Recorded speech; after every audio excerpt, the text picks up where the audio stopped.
Hello. Hello, everyone. Oh, no, we're not playing that tonight. Beep. Boop. Why is it so quiet? Oh, I never turned on Kinku. So quiet. I can almost hear myself think. Alright.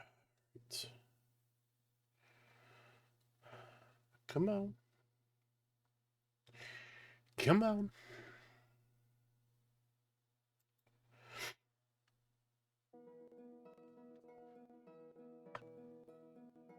Ah,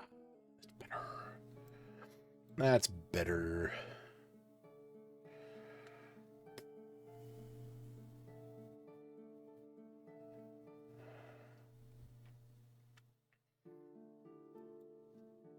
Oh.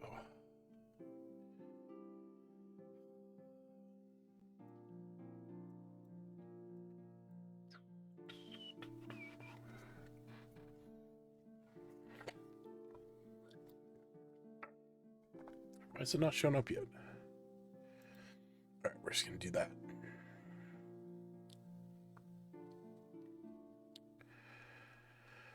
How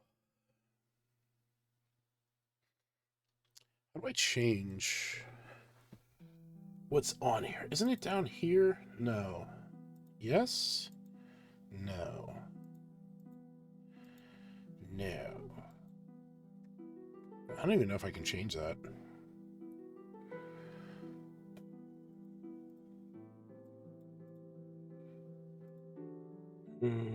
What did I do? Oops. Huh. I didn't actually know that.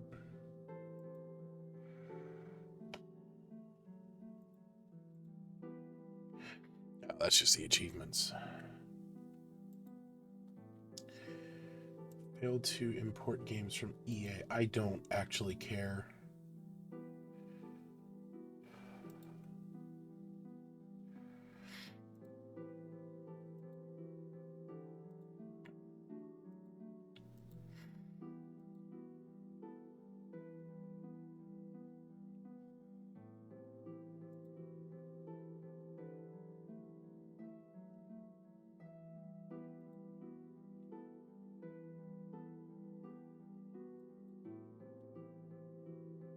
I swear there's a way to, like... Is it this?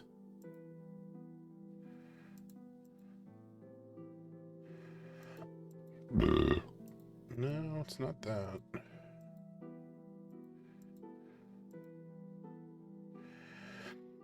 Ugh, chicken.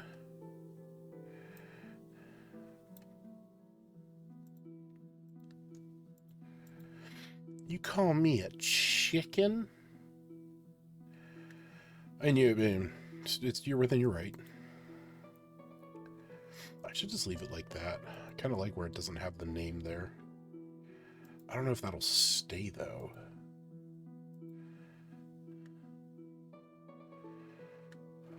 Why does it keep doing that? Oh, you know what I need to do. I'm alive after fighting this vegan. Good, I'm glad.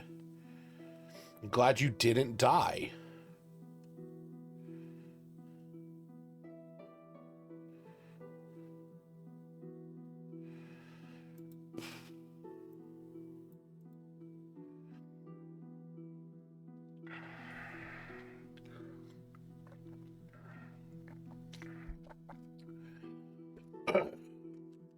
How was it, by the way?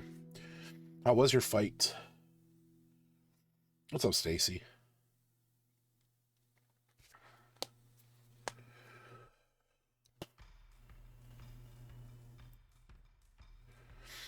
Come on. There we go.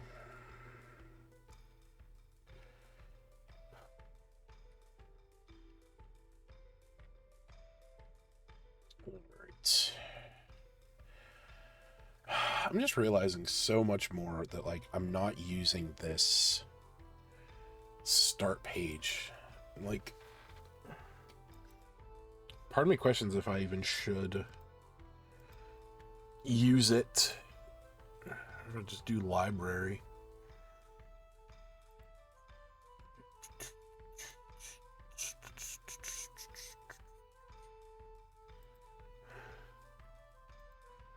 Probably now if I refresh it. I'm thinking about getting cake. It is 10:15 at night. I mean, you do you. I don't leave my house after like 8 o'clock.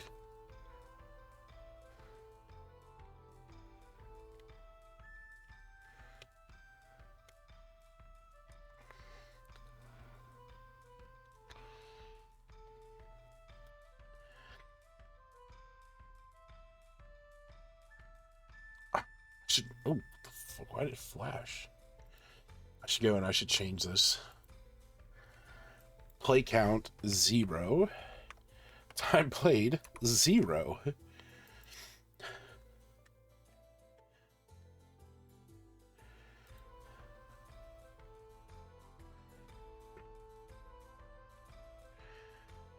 Oh, from the kitchen. All right, well, that's, yeah, okay. That's reasonable.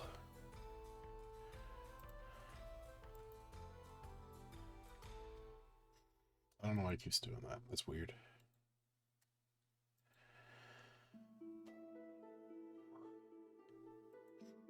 Is there a different thing I can do with this?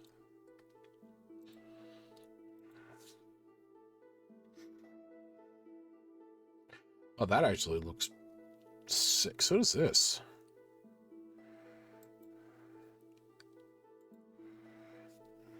Nah, I don't care much for that.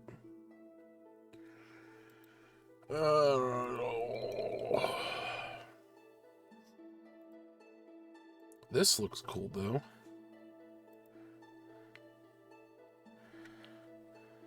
Yeah.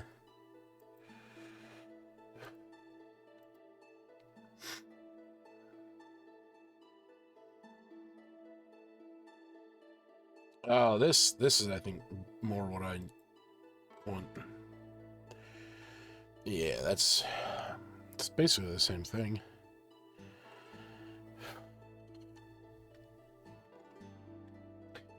Sorry, I'm just playing with my play night settings. I have been messing with this recently, and oh,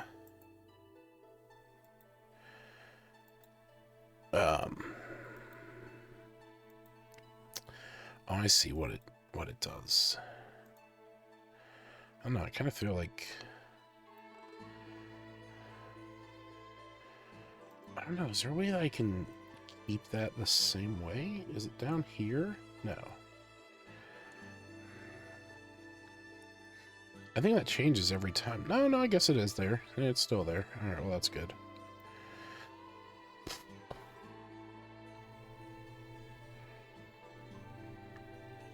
Yeah, I finally got Play Night to I found that there's an extension now to import your Steam collection, which is important for me because one of the things that I do with the first 15 is I make collections for all the games. So, like, you know, episode 191. Why is there 2 episode 191s? That's weird. I'll just get rid of one of them. But yeah, like episode 191. Okay, so it's like, all right, cool. I know what, right now those games are. But it was always a pain in the ass because I prefer launching everything through Play Night, and I would have to go in, like, I would set them up on Steam because it's very easy to set up playlists on here in, like, different groups. And then I was like, well, I don't know if there is a thing to do that, and I was trying to, like, find an easy way to make lists, and then I found that extension, and it imports everything.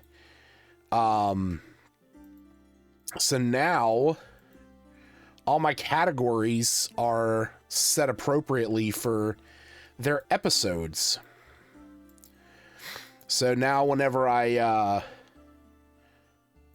go into there, I can update that and just, you know, launch everything from in here like I want to.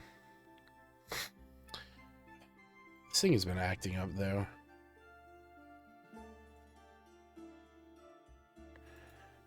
Come on. Hello? Am I gonna have to close you down? Yeah, I'm gonna have to close you down.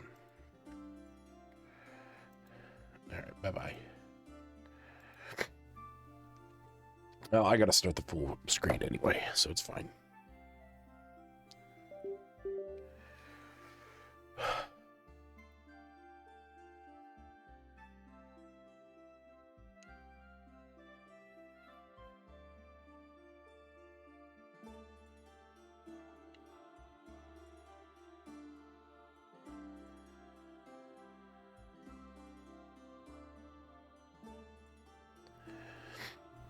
Medieval game on Steam can be played now for free?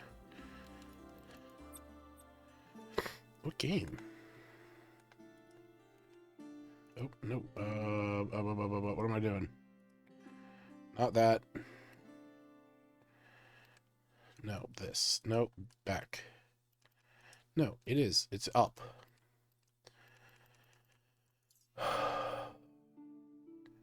Oh, Half Sword? Half Sword isn't free? Oh, it can be played for free. Oh.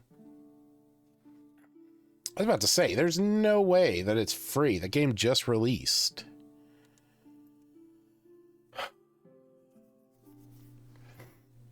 All right.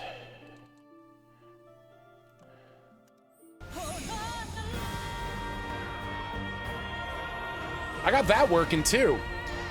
I downloaded a bunch of the I got a lot of the videos oh, where'd it go? There it is.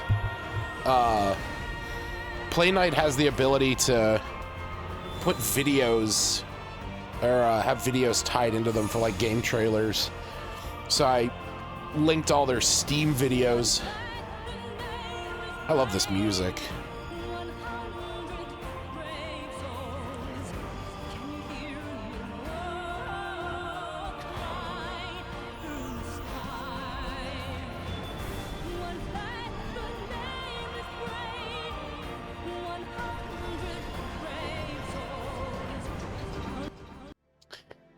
I don't have all of them, though. Like, this one doesn't have a video. This is just its own thing. Regardless, we're going to play Eiyuden Chronicles.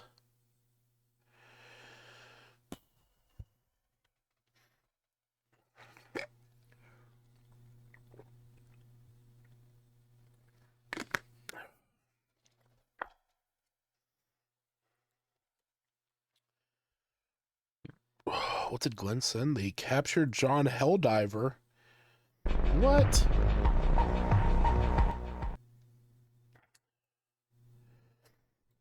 Ugh. We captured this John Helldiver. We found him on Cyberstand. He was weak. Stop fighting us. Oh my god. What the fuck?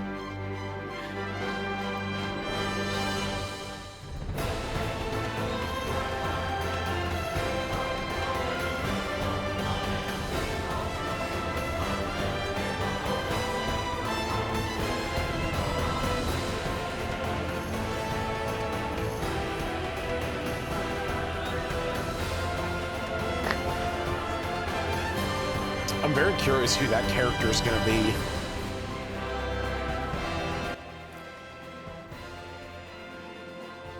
So many characters. Kangaroo Man. Shark Man. Girl with metal fists? A luchador? I didn't know that. Ugh.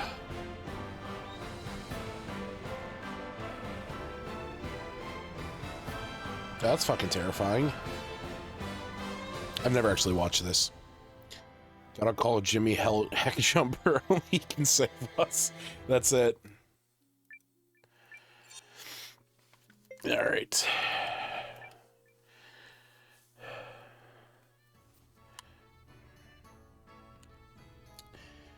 Fair enough. I did forget my assignment.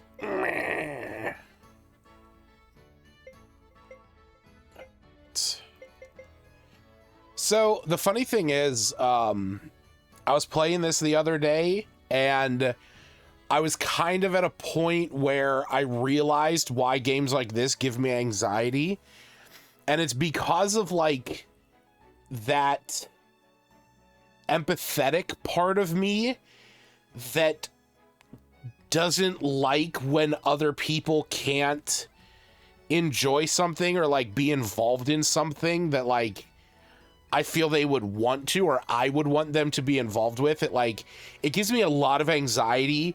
Like, if I'm enjoying something like a game and there's like somebody else around me that like seems like they would enjoy it just as much, it's like I want to do everything in my power to give it over to them so that they can enjoy it. And this game plays on that because I only have 6 available slots in my front and rear combat section, but I now have more than that many characters that I can choose from. So I'm like, well, shit, do I want the magic girl who's actually really powerful, or do I want, you know, the fucking wandering samurai, or do I want the ranger, or do I want, you know, this guy down here, this desperado, or do I want the healer? And it's like, I feel shitty. And it also makes no sense that the healer isn't a support character. That blew my mind. But whatever. How much money do I have? All right, I have enough.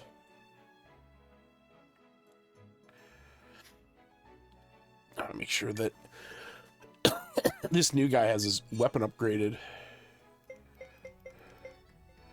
Yeah.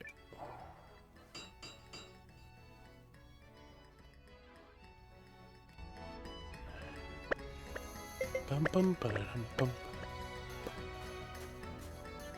Yeah, no, that's exactly it. Empathy for the characters who have to stay behind. It's like, I want them to be a part of my adventure. I want them to be a part of my group, and like I want them to go out on the adventures with me and have all the fun, but it's like, sorry, you know, I don't have enough space. And it like when that happens to like people in real life, it makes my stomach hurt when I like see somebody who can't partake in like a thing like that.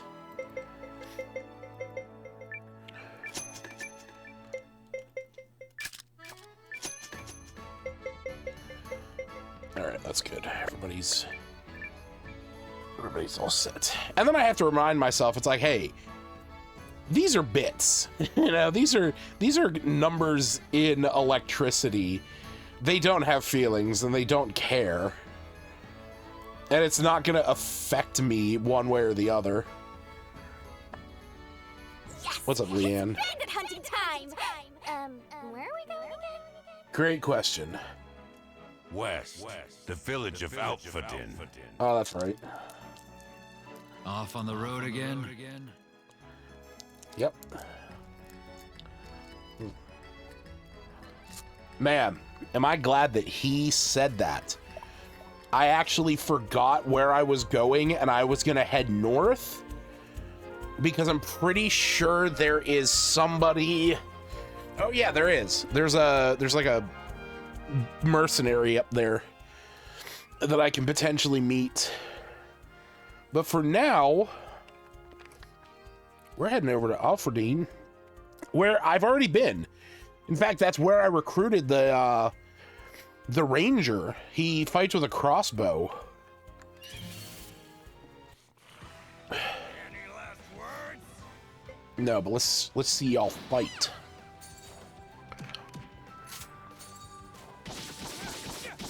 Yep, that was quick. Also, since the last time I played this, Eiyuden, the wandering samurai, when I killed that giant mole creature, as far as I think that's why, I got a rune of earth magic, which he can now like create earthquakes and shoot rocks. He's like an earthbender now.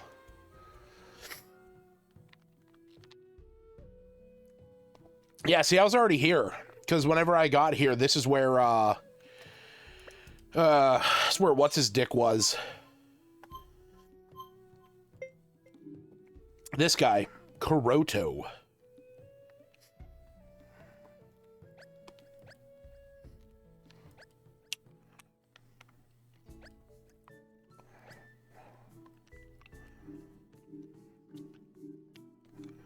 Yeah, see, Rune of Earth.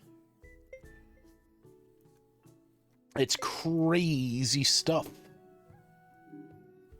And I should be unlocking a new one very soon. So so my main guy can have a new rune.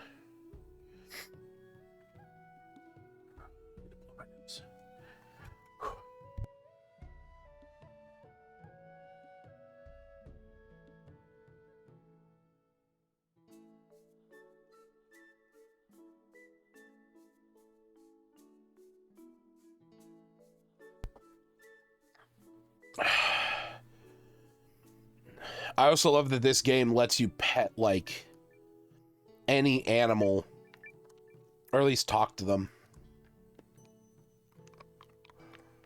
Ooh, what's that? Oh, it's just a fire.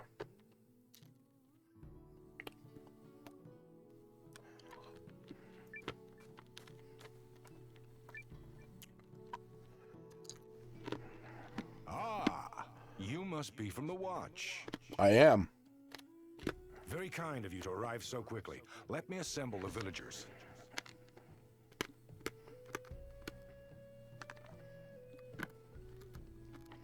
My name is Noah. I'm acting captain of this company. God, this game is just so beautiful looking. Yes, that's right. Bless her ladyship for looking out for us. They've been raiding Alphaden and the neighboring villages, breaking our hunting traps too. I was accosted on the way to market. They tore up my fields. I heard a merchant was attacked the next village over. Okay, so what do they look like? They look like a There were three man. of them. The one in charge had a beard.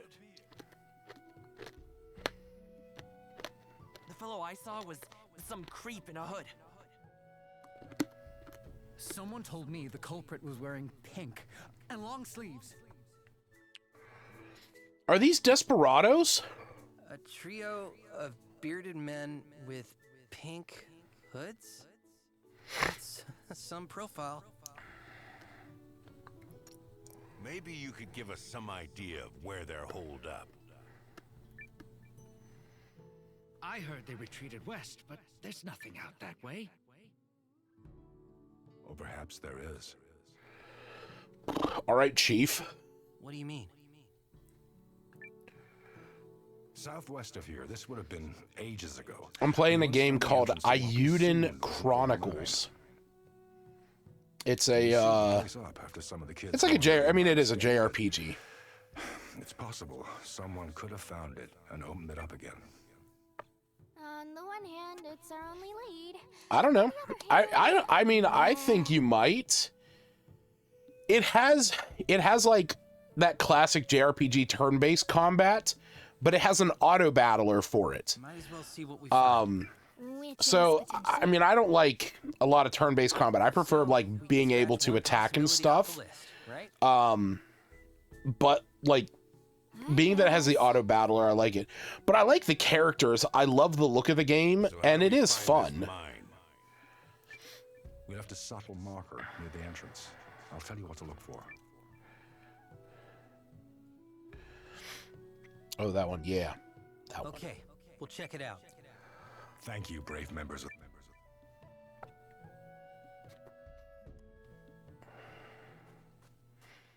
I swear if these guys are like from the same group as the one guy in my group, I'm gonna be pissed if I don't have them with me and like there's a special interaction they could have. Because here's the thing.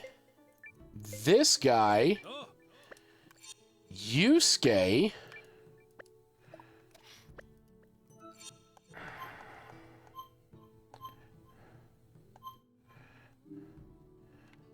like, pink long jacket.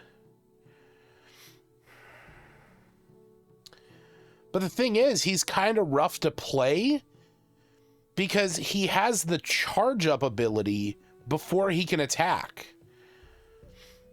So, like, he has defend while building up power to raise your attack on the next turn. And it's like, in order for him to do an attack, he has to waste a turn. But I really feel like I should take him because there might be like a special interaction with them if they are from the same group.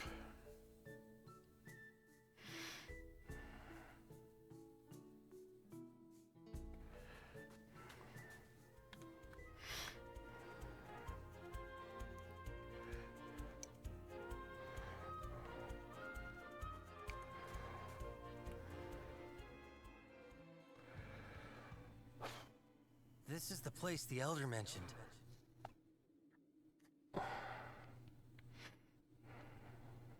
Now we just gotta find that marker. What was that?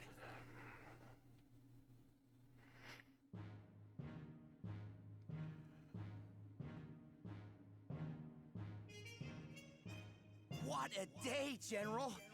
What a find! Wildfowl? We should make a stew!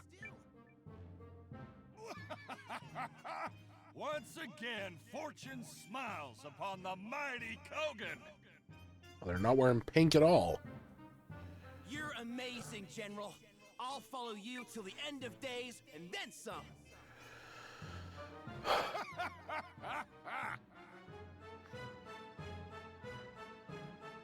All he did was take the fowl from the trap. Now we return to our castle triumphant. Except you don't see an entire group of 6 people off to the right.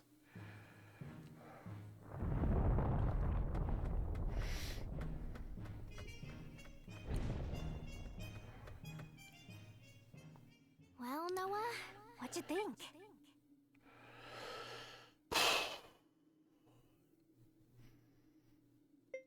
I mean, they look pretty suspicious. I don't necessarily... He did have a beard, but he doesn't have a pink jacket. I mean, they look pretty suspicious, but... They're going inside! Don't let him get away! Yeah, no shit. I want to save my game first. Oh, nice.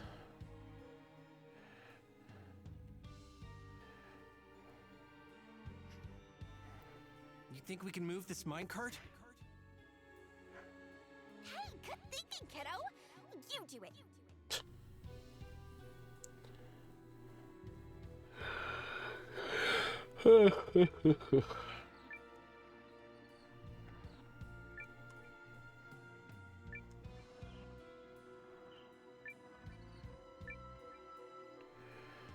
All right. So, which way to go? Oh man, this just shows me the whole map. Oh, what the fuck? I figured there'd be like a fog of war or something like that.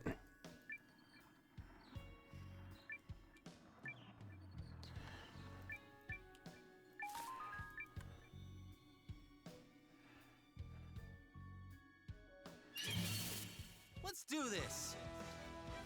Aether slimes.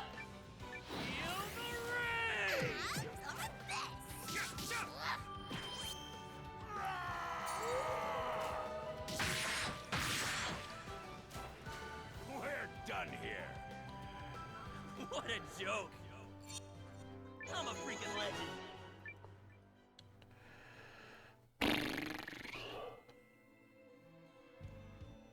There's gotta be something over here.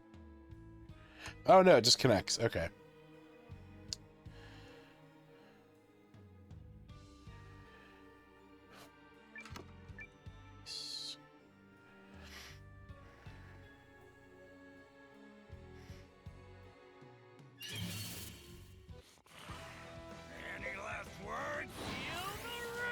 Stop it!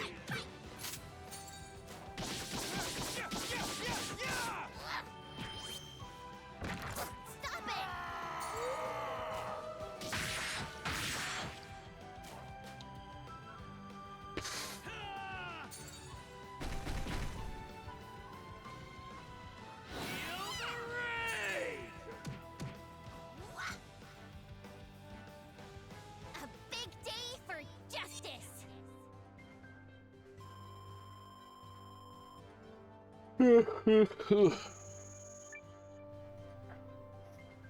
Somehow hadn't heard of Fable. Looked it up, found out it was a series. And a whole new story, how this one was coming out. Oh. Yeah, Fable's like an older Xbox title.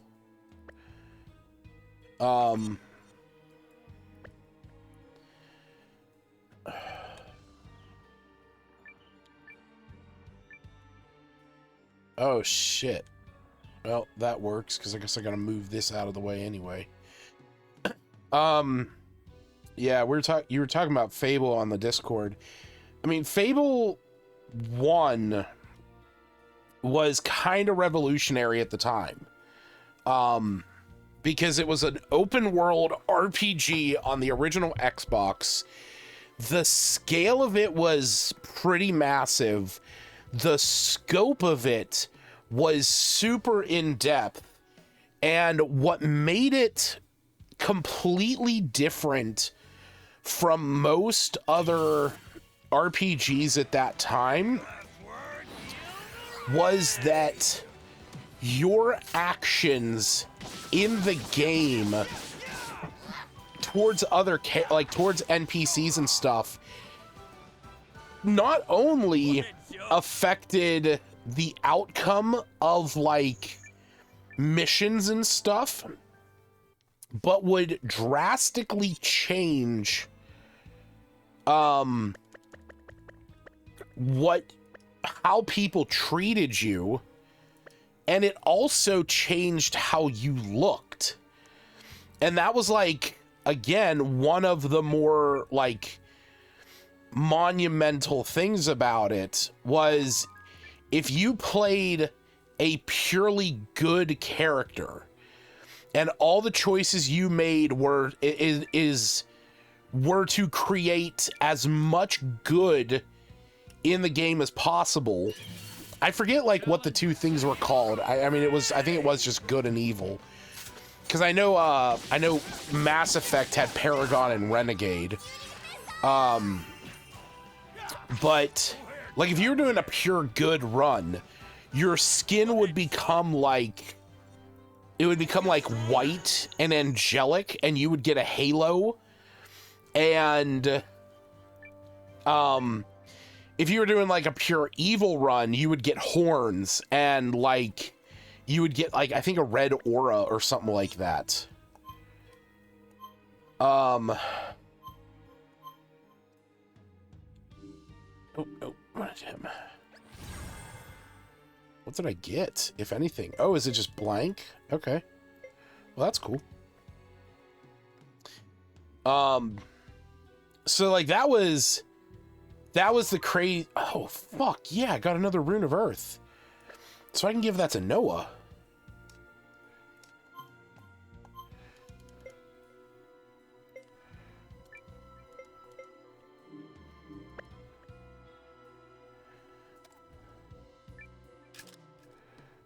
Oh, okay. What's the Topaz Ring do? Oh, 5 defense versus 5 attack. Okay, makes sense.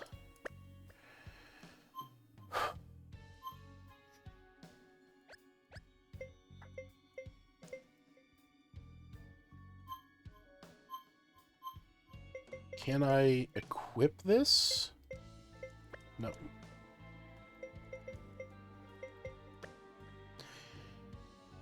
Yeah, the remake or whatever coming out seems interesting. It says similar in the video. Yeah, like I said, the original Fables were fantastic. And the thing was, like, it was Fable 3, I think I I played the most. Let's do this. Ooh, what's that thing in the back? That's weird looking. Damn.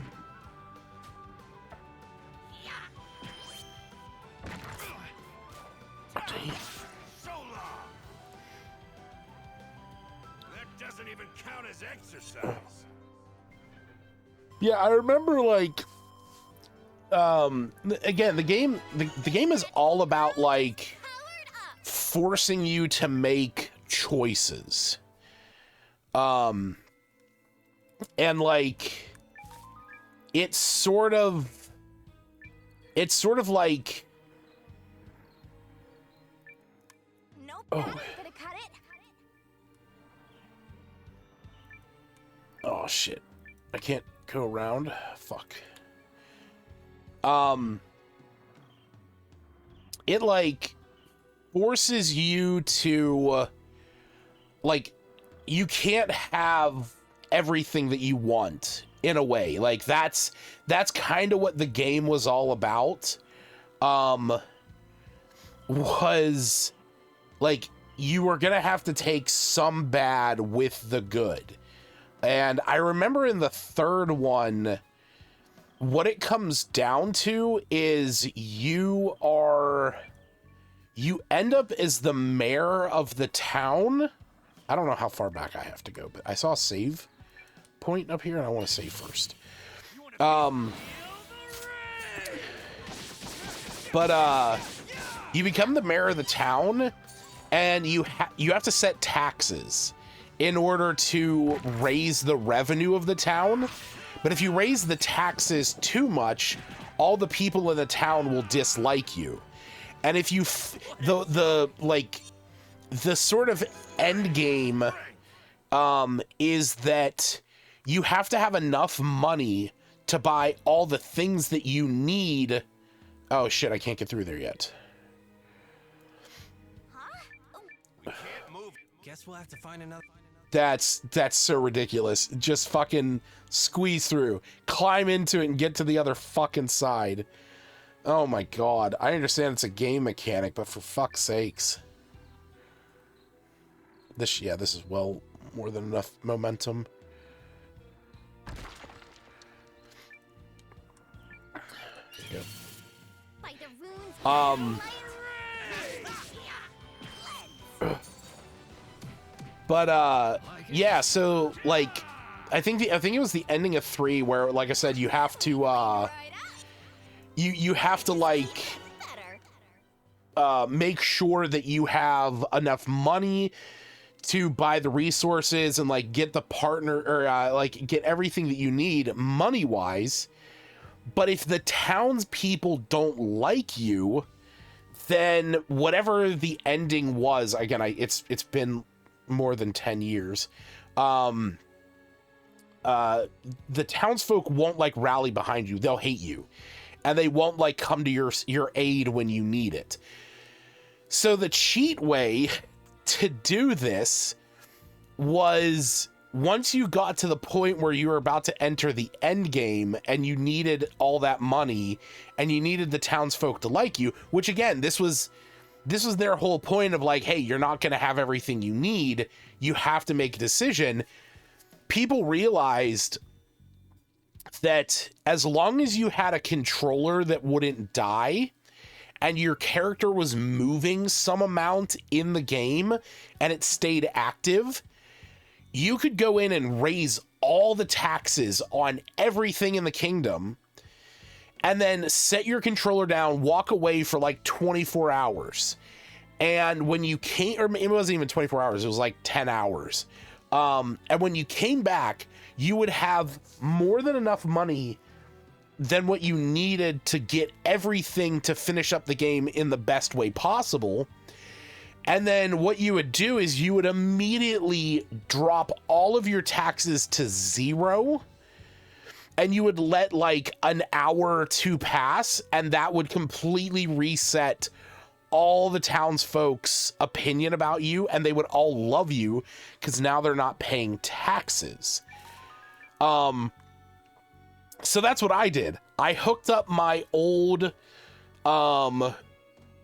DC versus Mortal Kombat Battle of Gods gamepad, like my like arcade gamepad, and I used a gum band to make the fight stick pull to one side, because it was powered by the Xbox, because like a normal controller would just die because of the batteries. And like they would normally shut off, but this controller wouldn't, because it was a fight stick. And so I did that, and I was able to beat the game with like all the resources and everything, and everybody loved me, and I was like, yay. Oh my god, where the fuck? Ooh, heavy helm.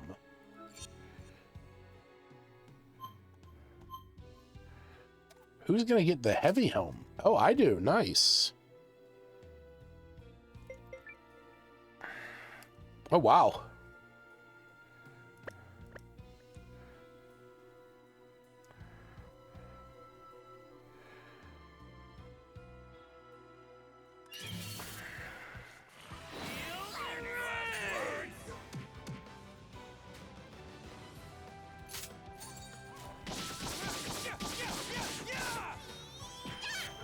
Like it?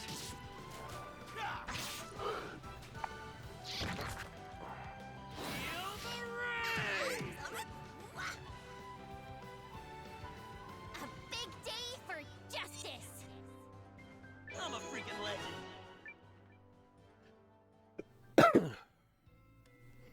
I see somebody over there. Oh, yeah. Well, what the fuck's going on? Is he, like, wrapped up in an egg? That doesn't seem good. What's back here? Nothing. Okay.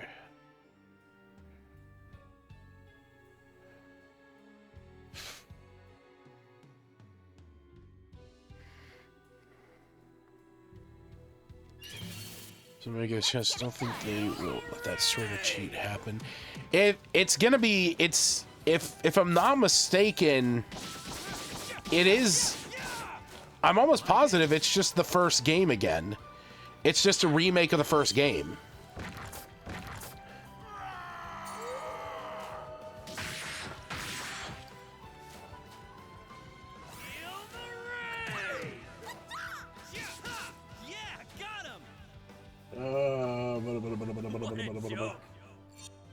Let me look.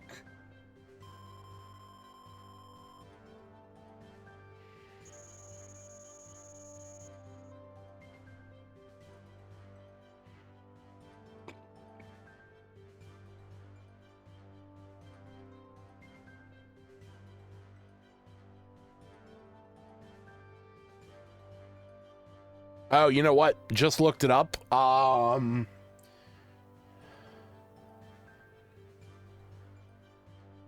Okay, so I just looked up. They are rebooting the franchise, and it is not going to be... The only thing that is going to be shared from the original trilogy is that it is set in the same world, and is going to have, like, similar lore. So it's still going to be set in Albion. Let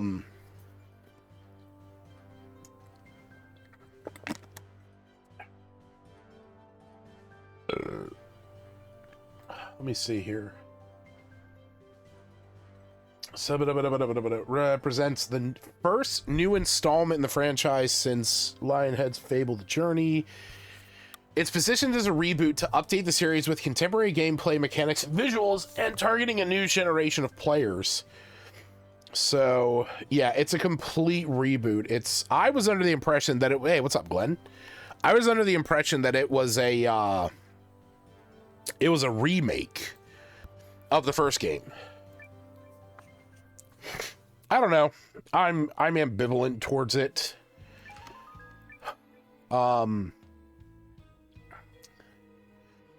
It's not in any way that I didn't care for the Fable games. I had friends that were far more into it than I was.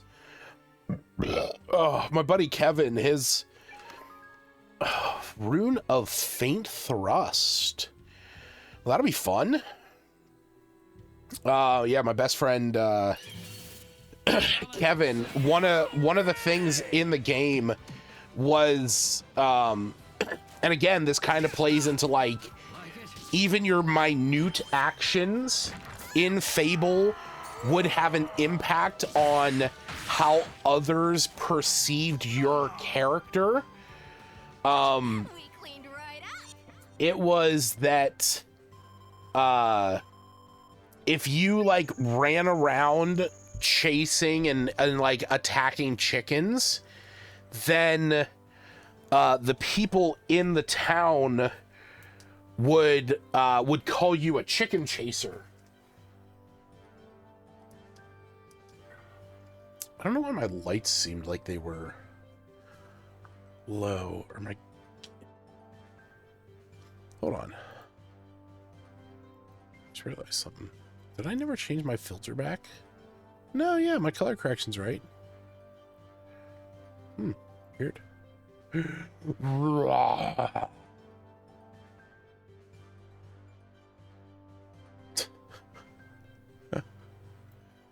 All right, let's. No, I don't want to desaturate it. I just want to leave it alone. There we go.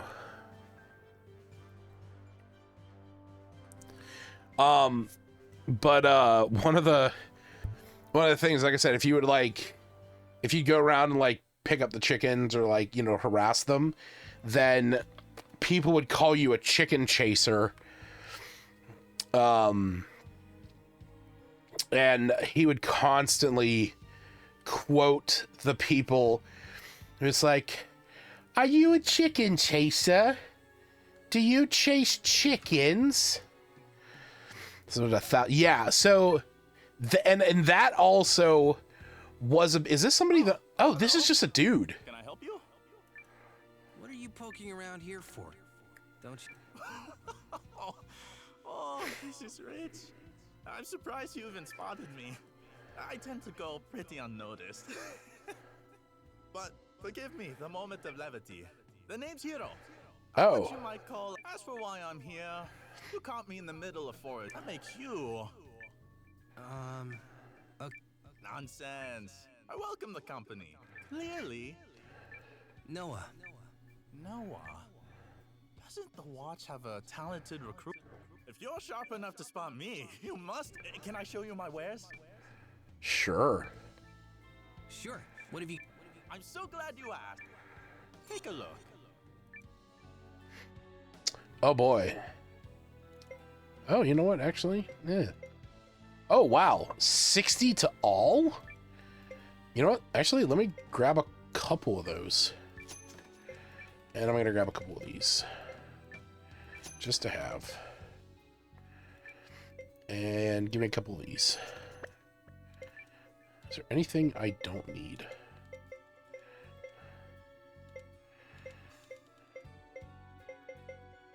I'm pretty sure I don't need the tricorn hat. Sick. Come back soon. Okay. Alright, future big shot. Yeah, that was a thing about Fable. Like, again, one of the big things about it was that all of the NPCs that you could interact with, they were kind of living their own lives. You could follow them. You could, like, some of them were married, some of them had kids. You could interact with them. You could get married in the game and have your own kid. And so a lot of the game was building relationships with people and, like, getting to know them. And that's, I know, one of the things they talked about for the new Fable is, like, you can spend 24 hours with an NPC and watch them go about their life and the things that they're doing and how they live. And it's going to be different for every character.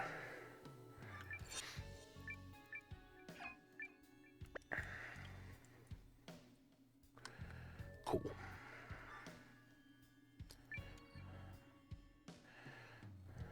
I understand it's a lever system. That's Don't press the red button. How? Huh? This is totally. Maybe we need to put something. Maybe it's like I was already moving the rock onto the platform so that we could do that thing. We need to bring something. Oh, of course, because I just didn't go 1 inch far We need to enough. bring something. What?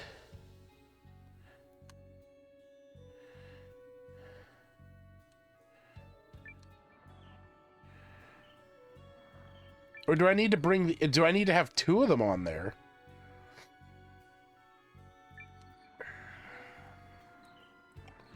Oh, that's exactly what I need to do.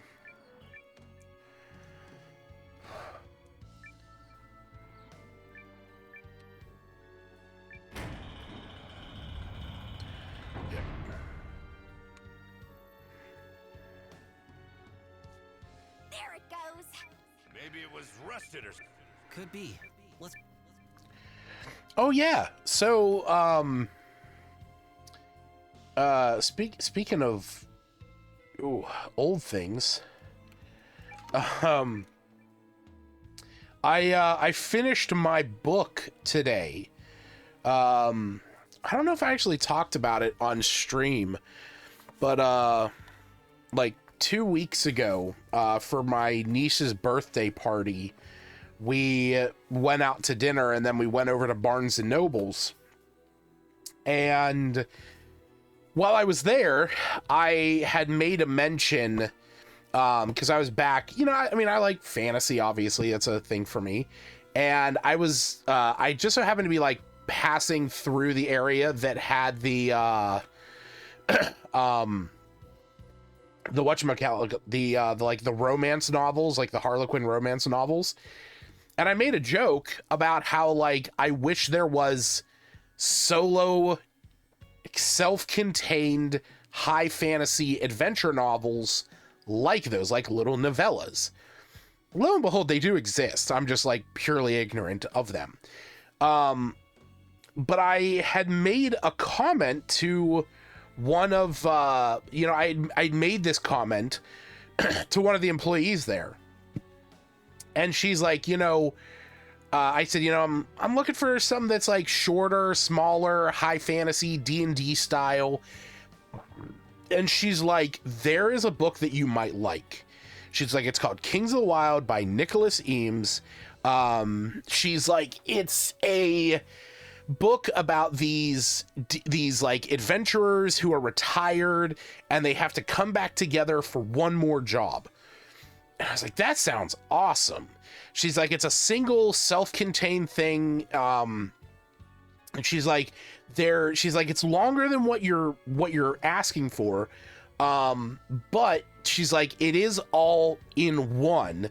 And there is a second book that revolves around one of the characters from the book, but it's not like unnecessary, you know, it's not a necessary jump.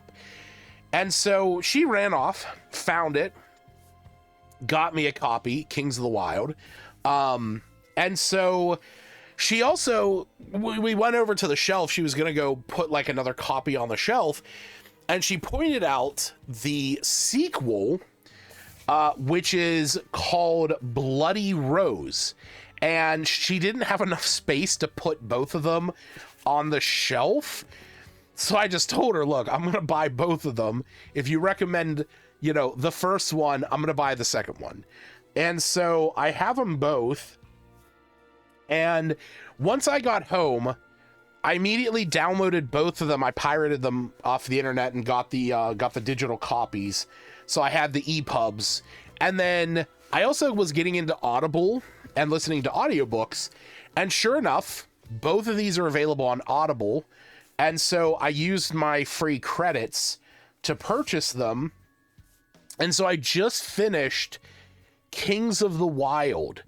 And it is a fantastic book. If you like D&D, and you like the relationships that build up between party members and the NPCs that they would meet throughout a campaign, and NPCs that may come back into their life after a campaign is over, it's a fantastic read for that. I will admit, it is long. This copy that I have is, yeah, it's like to the epilogue, which kind of tells like, because like the last chapter, like it ends with like the resolution, and then the epilogue is like just a quick telling of what happened after the campaign was over, which is exactly like how a D&D campaign works. You know, your job is to go and recover the ancient orb of Khazad-dûm, and then kind of the moment you do, it's like, okay, cool. And now here's what happened after they recovered it. And it's like, we're just going to narrate the story. So it's like 500 pages. It was like 18 hours for the audiobook. Luckily, because of how I work, I, would listen to it while I was at work, stocking shelves or putting up tags and stuff. And yeah, just like, it's such a fantastic read. Like I said, it is a long book. It is a bit of a slower book at points because they really flesh out the relationship between the party members. But it is kind of like a classic D&D party. The main character, Clay Cooper, he's basically a shield master. He mostly fights, with his hands, and carries a big shield. There's Gabe, who fights with an enchanted sword. Arcandius Moog, who is a wizard. There's Matrick, who is he's like a rogue, a thief. He has these daggers that can come back to him. And then they have a barbarian named Ganelon, who fights with this huge giant axe. And like I said, it's a fantastic read. It's a really good story. Like I said, it is longer. So I do recommend, like, if you like audiobooks, if you like podcasts, it's a nice listen.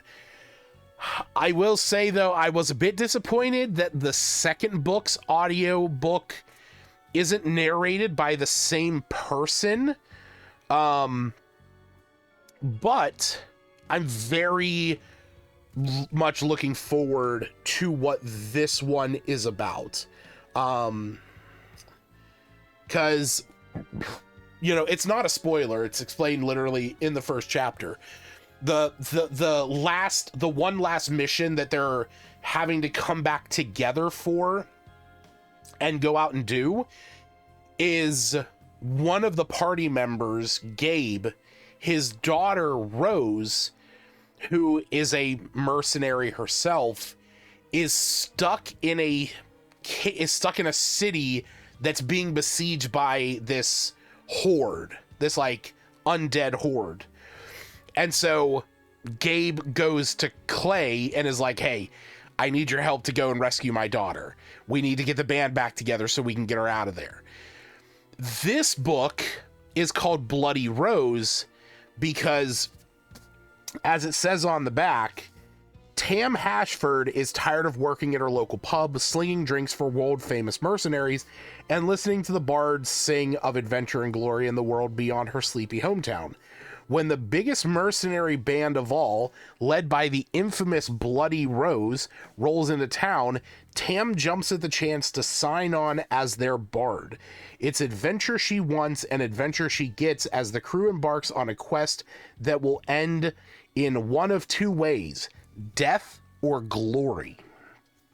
So, while this one isn't like, the main, this one's main character is somebody who's like going out on this adventure, and they are like mercenaries. I've only read like the part of the first chapter so far, but I'm very much looking forward to it. But yeah, just wanted to say that. Like I said, if you get a chance, definitely give him a look.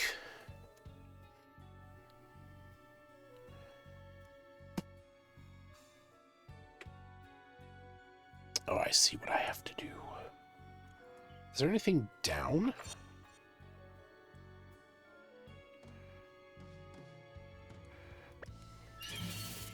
By the runes guiding light, magical girl Malore is coming to get ya.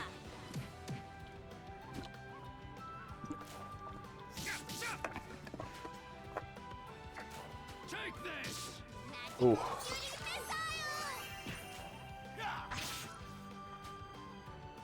What?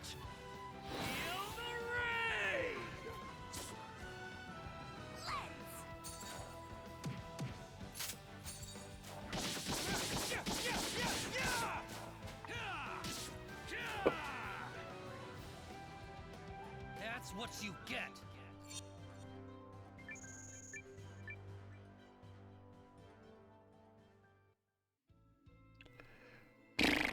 Right. So my presumption is I gotta go like this and do the runnies.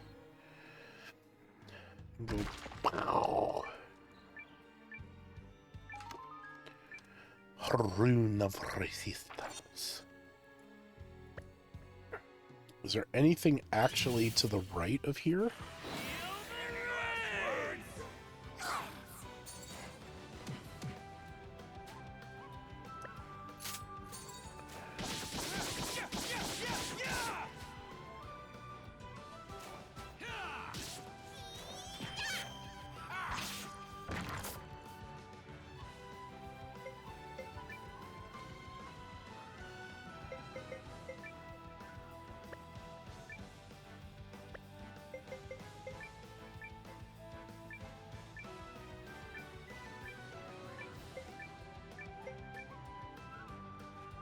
Yeah, see, motherfucker cannot attack yet.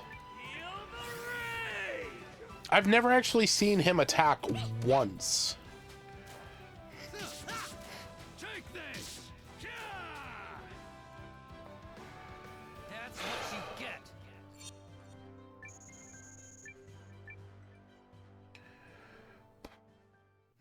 I will say the one thing, though, that I am like... the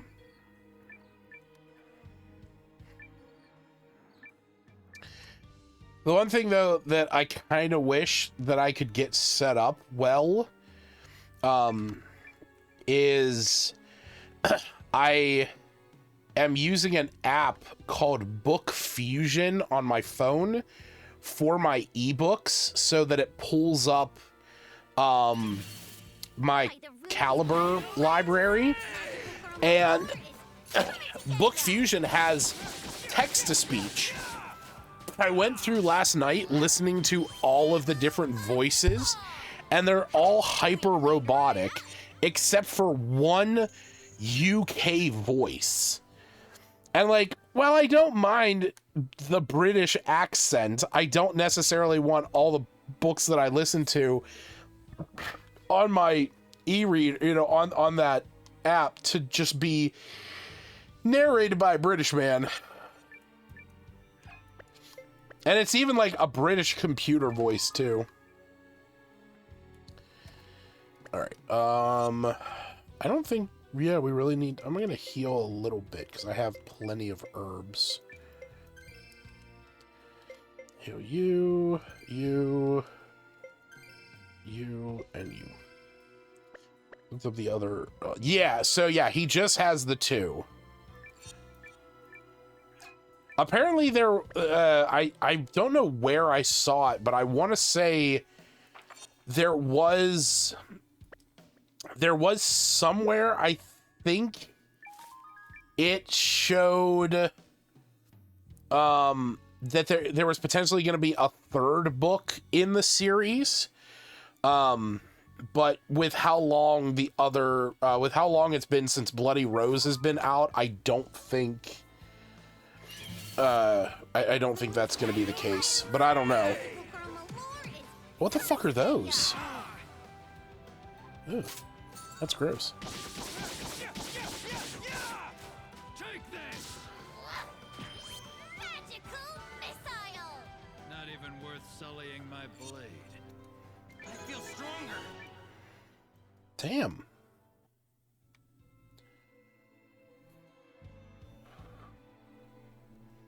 This dungeon's really doing wonders for us. My God, I got so much money in here.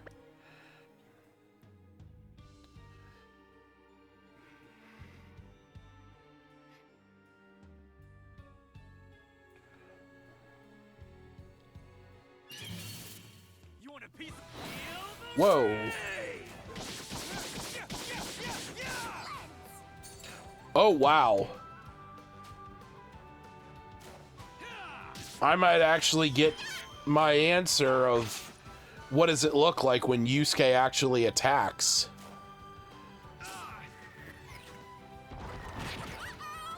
Whoa. Whoa!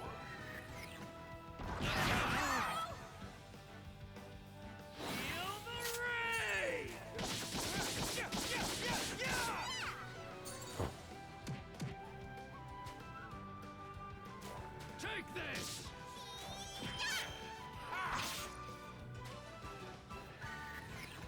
The more realistic look of the setting versus the character amuses me.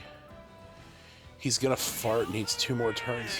What the fuck? Why is he still charging up? What a joke.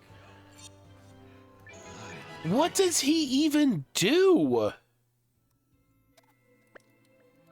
Oh my God, everyone just got fucking their asses beat. What does he even do?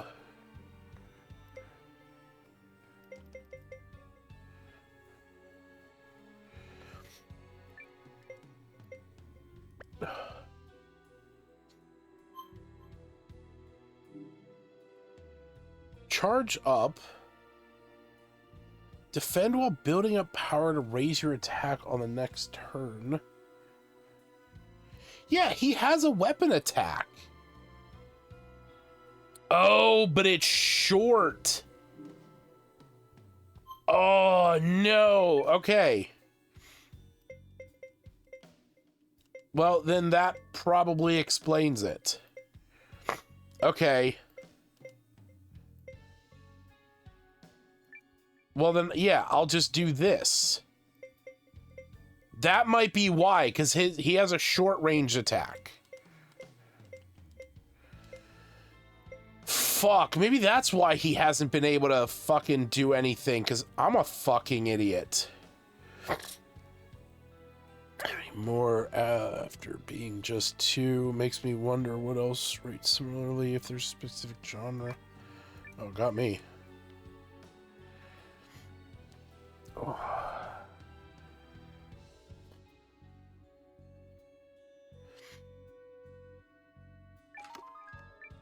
Anti-poison beads. I'm curious if it's now... Oh, yeah, look at that. Now that he's actually up front, I feel like an idiot. Take this! So... Come on. Magical cutie missile!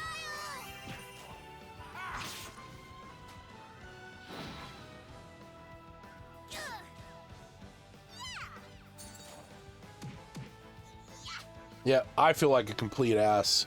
That's what you get.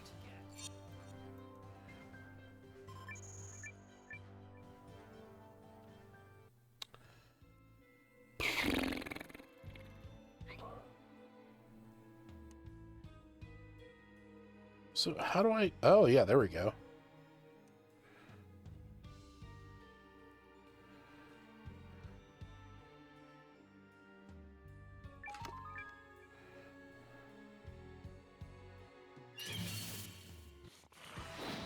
Any last words?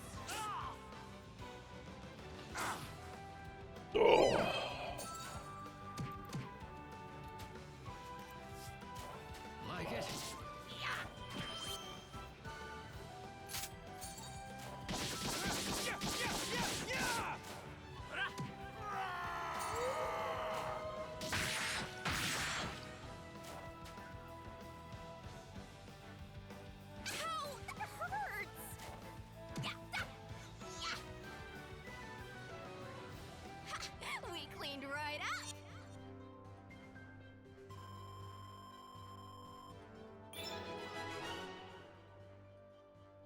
I'm a freaking legend. Oh. I will say one of the things about Kings of the Wild that it has very much put me in the mood for growth badge. Interesting. Good night. What's growth badge? Moderately boosts experience. Okay.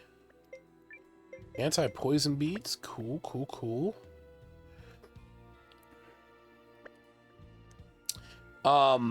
It has made me want to run a campaign, a D&D campaign, with a similar feel to what Kings of the Wild plays on. Like, it would have to be something where the players would be high level to start, you know, like level 5, level 6, so that this way there is still room to level up before we start getting into like some of the more annoying high levels, like, you know, anything beyond 12. But like, it would be really fun to, you know, sit down and let players write up their party's exploits and stories from their past. And like, what was your legendary, like, you guys were a group and your exploits are legendary across the realms. What were some of the things that made you legendary? And then what was the thing that made you retire? And like I said, I would kind of want them to be somewhere around level 5. But the problem is that, like, if you are actually quote unquote legendary adventurers, you're probably going to be higher level than 5, to be fair. Like, granted, 5th level adventurers are extremely powerful compared to like commoners, but at the same time, it's like there's still a lot of room to move up. But I also wouldn't want to start it at like level 10 or 12, because then there's not a lot of room for level up and improvement. Although, talking out loud about this right now, it could just be a campaign where the party doesn't level up. As kind of shitty as that might be to say, it could be something where it's like, hey, y'all need to make level 12 characters, and, you know, like, you can have a legendary, you know, piece of equipment or a very rare piece of equipment, and you need to come up with adventures that you and your comrades went on, and adventures that you guys had, and like how you came across your you know, how you came across your weapon, or your, you know, if it's like an enchanted shield, how did you get it? You know, was it crafted? Did you find it? Did you, you know, kill somebody and take it from them? Was it given to you as a gift for, you know, some grand gesture?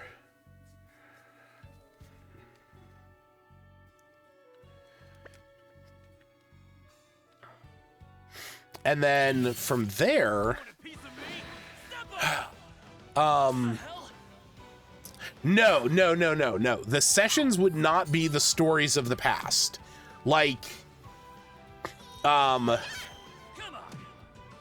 would say, yeah, I mean, honestly, that's That's not a terrible idea, but I wouldn't want that to be the bulk of it. Like, I would want the stories from the past to be just that, to be stories. That maybe the consequences of those stories came up. Like, it would be fun for the players to maybe come up with a rumor that was told about their party that maybe isn't necessarily true. So, like, maybe it is true that they fought a rock, like one of those giant eagles, and you know, and everyone says, or maybe it's like they went and fought a dragon, and it's like everyone believes that they killed this dragon, but like the dragon, they never actually saw a dragon die. You know, it ran off mortally wounded. And in time, on whatever this campaign would be, they come across that dragon. And the dragon remembers them and is like on them.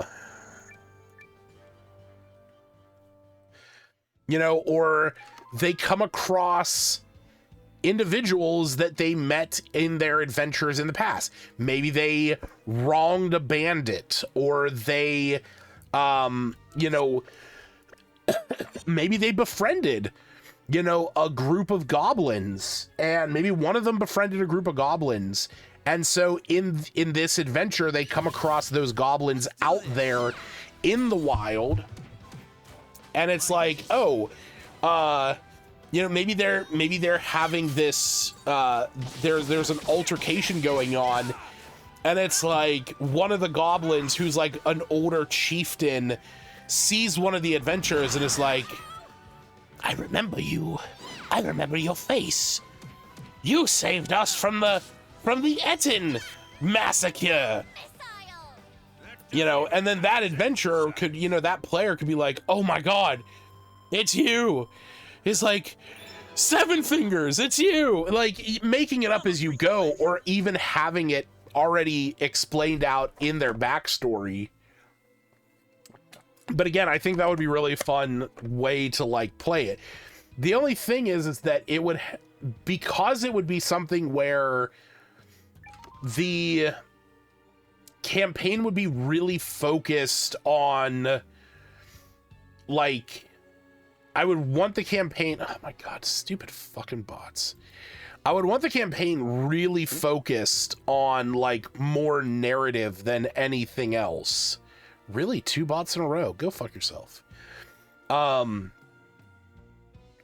would want like I said, I would want the adventure to be, like, really narrative focused. And again, it would have to be something where they don't level up in, you know, in the campaign itself. Like, we set it at level 12 or, you know, 14 or 15, and like that is the level that everything is going to take place in.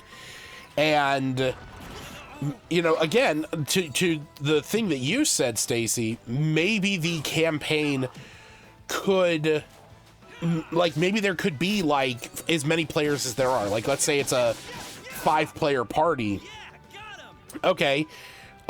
Used auto for 100 turns in combat. Trusted hero. Nice, I got an achievement. Have it be where it's like, hey, you know, we're gonna run 5 adventures from your characters' backstories, and these are going to introduce your characters from your past, and these are going to be things that maybe have consequences for what then builds into the campaign that we're building up to, where, like, let's say there's 6 members of their party, but there's only 5 players because the NPC who is traveling with them, once we finally get to the present, that NPC has died.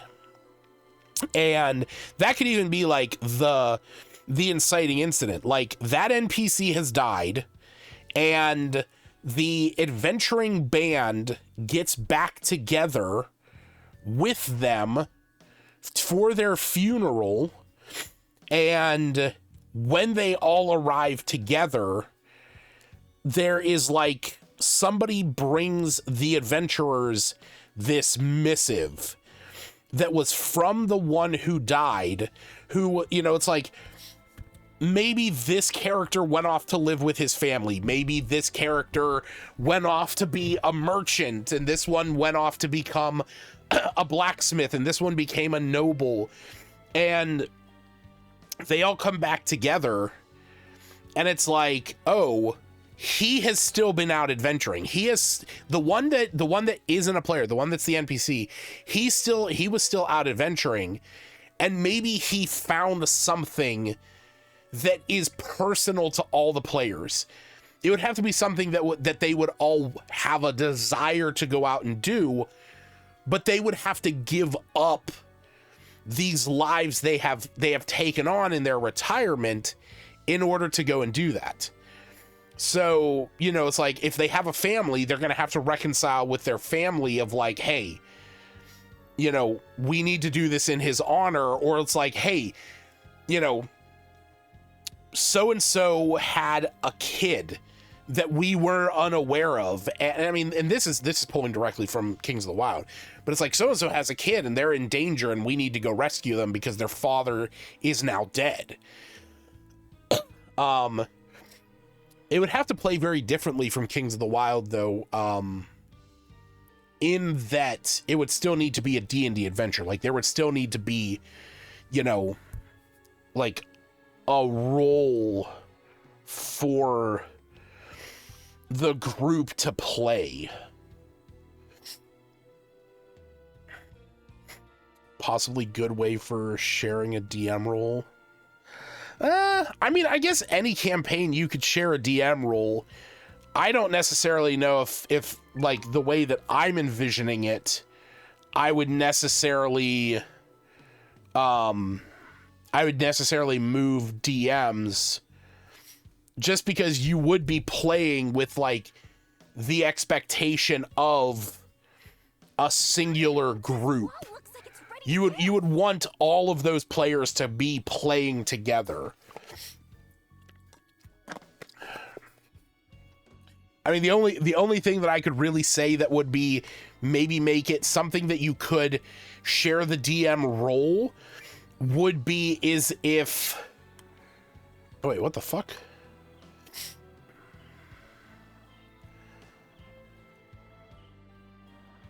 Wait, what? What are we supposed to do here?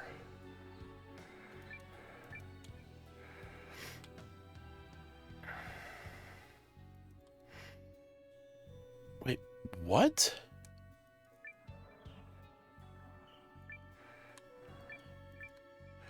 I don't have a big rock in it.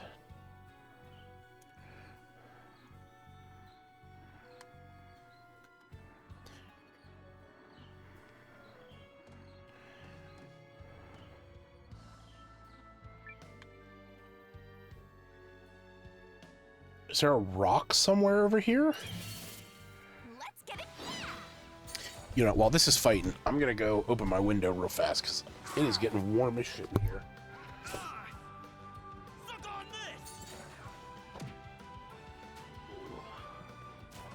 Like it?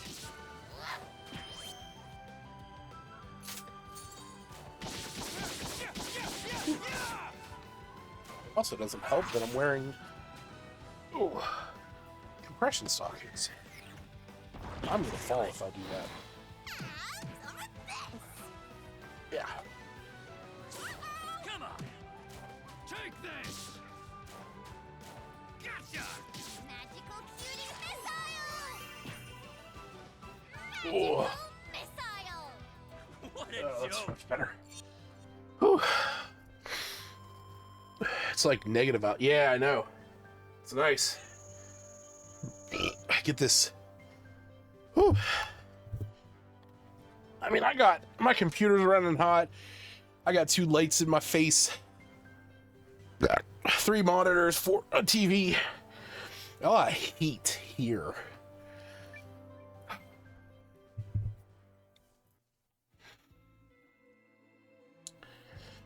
Is there a giant rock?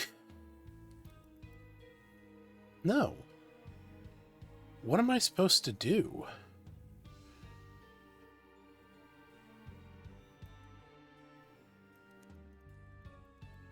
I don't see anything else I can interact with. And I can't just walk around it.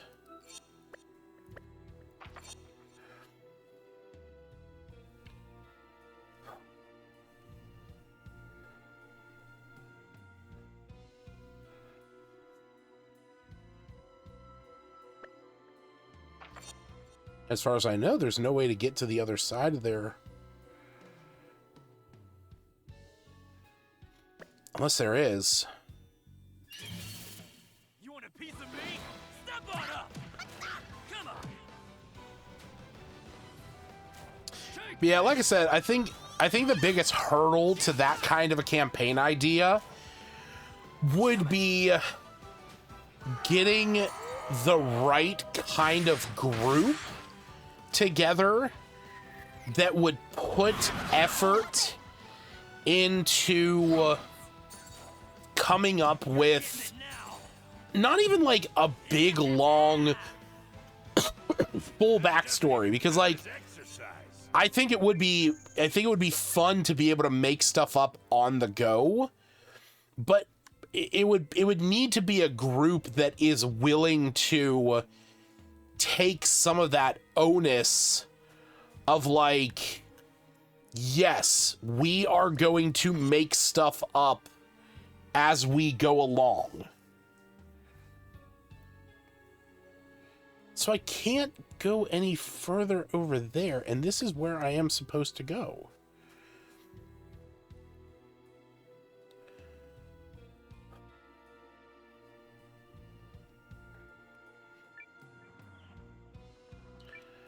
I don't get it. Like, there's nothing I can interact with or click.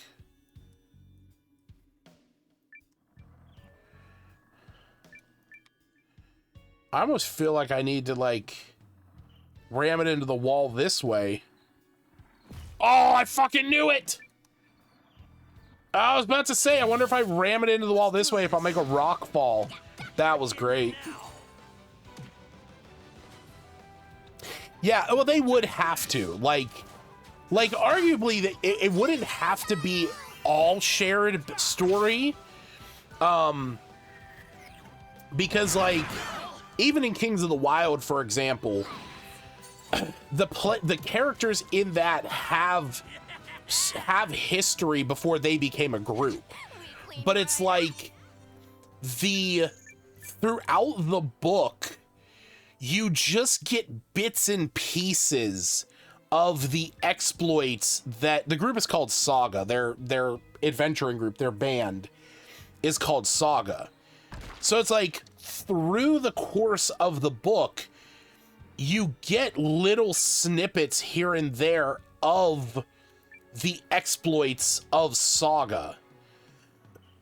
And it's like, you don't see them, but you do get to hear about them. Do I need to ram the wall harder? So it's like, they do outline more stuff with Clay because he is the main character. Like, you do find out more about his specific past. But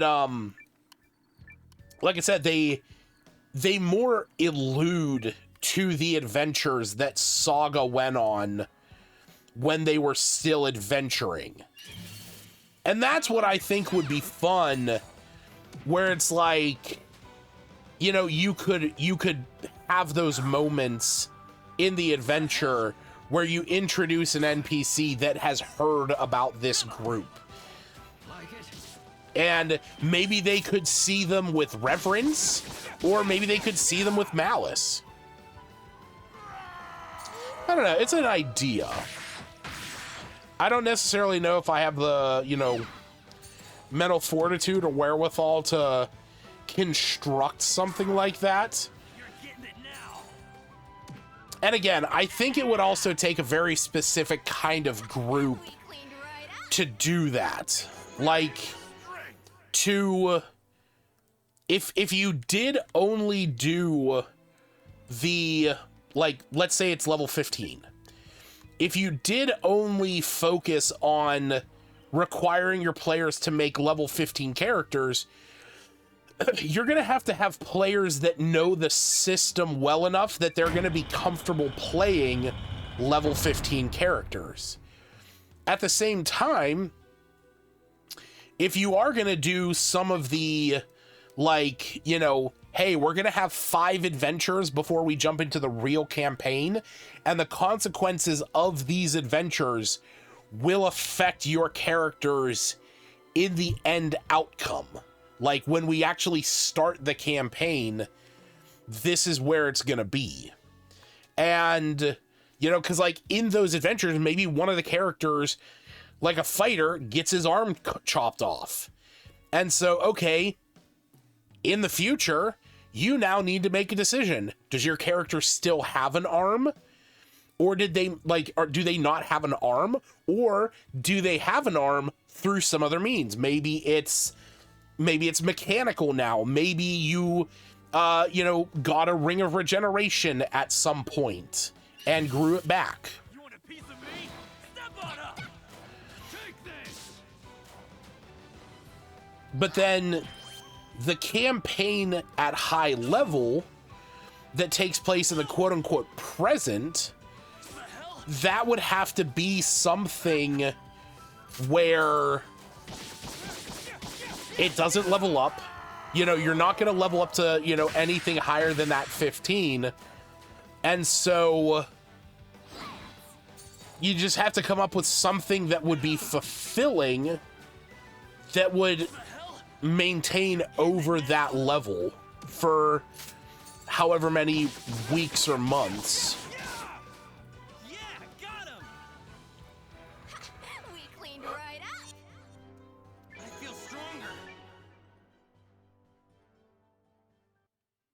It would also have to be something where, like, if somebody decided to play, say, a bard.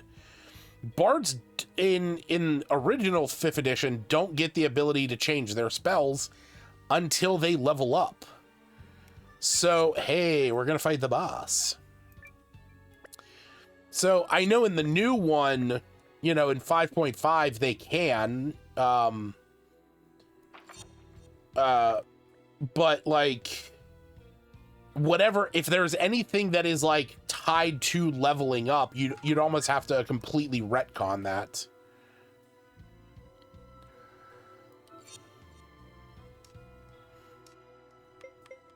Quality, nice. All right, let me make sure nothing. Oh, fluffy shield, what is that? Direct attack should be avoided. Interesting. Let's get it done. Like it?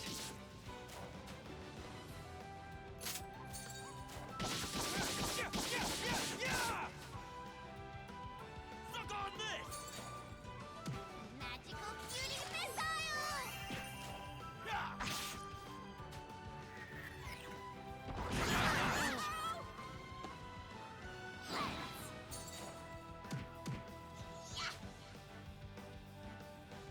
That doesn't even count as. Oh, so I did, by the way, I did go to Chat GPT, and I asked it, would you be able to suggest or recommend a similar book or book series to Nicholas Eames' Kings of the Wild? You know, whenever you said about if there's something within the genre to look into. And the first one that it does recommend is Bloody Rose. It says, it's set in the same world, but follows a new mercenary band led by Rose, the daughter of one of the original characters. And it is very similar in tone. He said ChatGPT says it's slightly darker, and it's more introspective, but still fun. The next one is The Black Tongue Thief by Christopher Bowman. It feels extremely close to Kings of the Wild in tone. Snarky, lovable narrator, grueling, dangerous journey, dark world with humor used as armor, incredible banter between characters. It's a darker world, but equally funny characters. If Clay Cooper lived in a grimmer world, this would be it. Okay. We got Orconomics by J. Zachary Pike. This is the closest spiritual sibling to Kings of the Wild.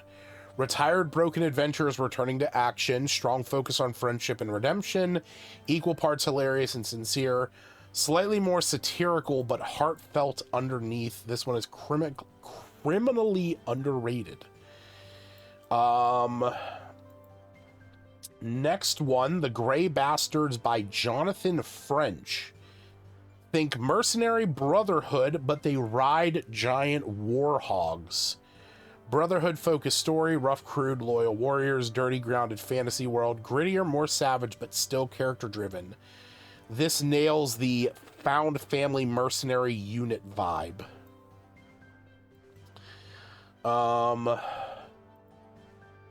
We got The Blade Itself by Joe Abercrombie. If you like the aging, broken warrior aspect of Clay Cooper, this is essential. Deeply flawed but lovable characters, dark humor with brutal combat, focus on personalities over plot.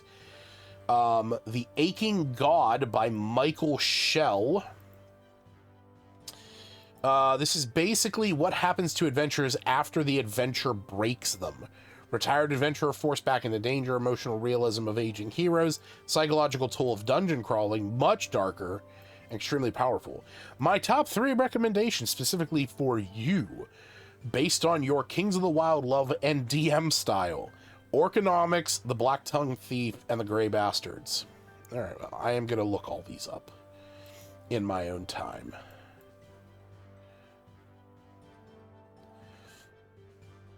Oh.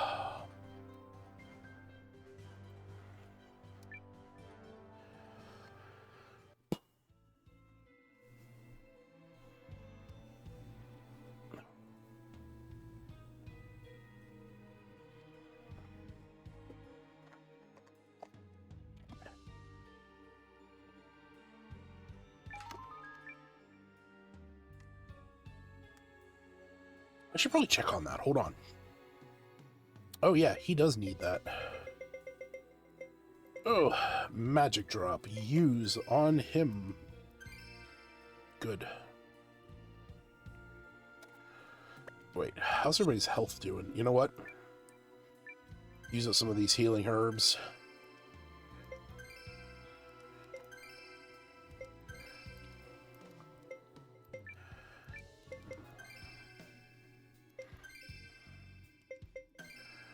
Alright, we're good.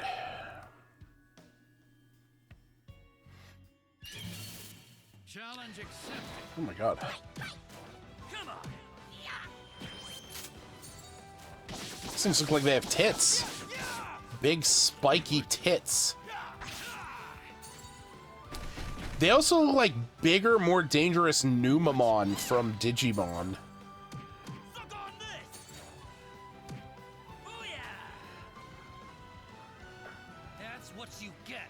Why is he purple? Why is Yugo purple? What the fuck was that about? Can I go this way? Probably not. Oh. Oh, you know what? There's probably treasure chests in those corners.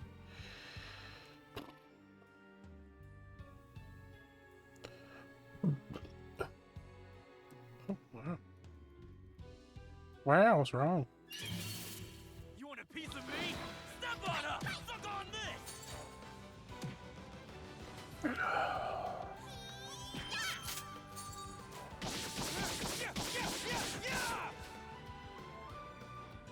Oh yeah. Yugo's gonna use his earth magics.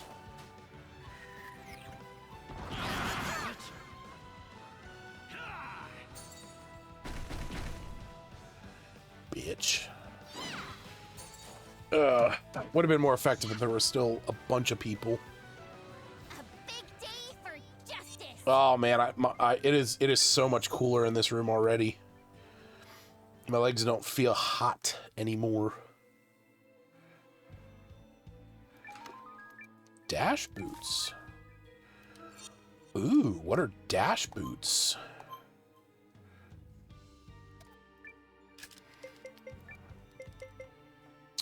Quicken your stride and increase action speed. Nice.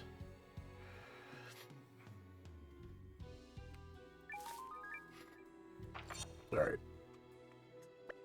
So I do want to go down here, grab this chest. Oh, the Rune of Fire. By the runes That sounds fantastic. magical girl Malore is coming to get ya. I don't like that I have to go back to like the runesmith in order to equip my runes. Oh, he's purple because he's poisoned.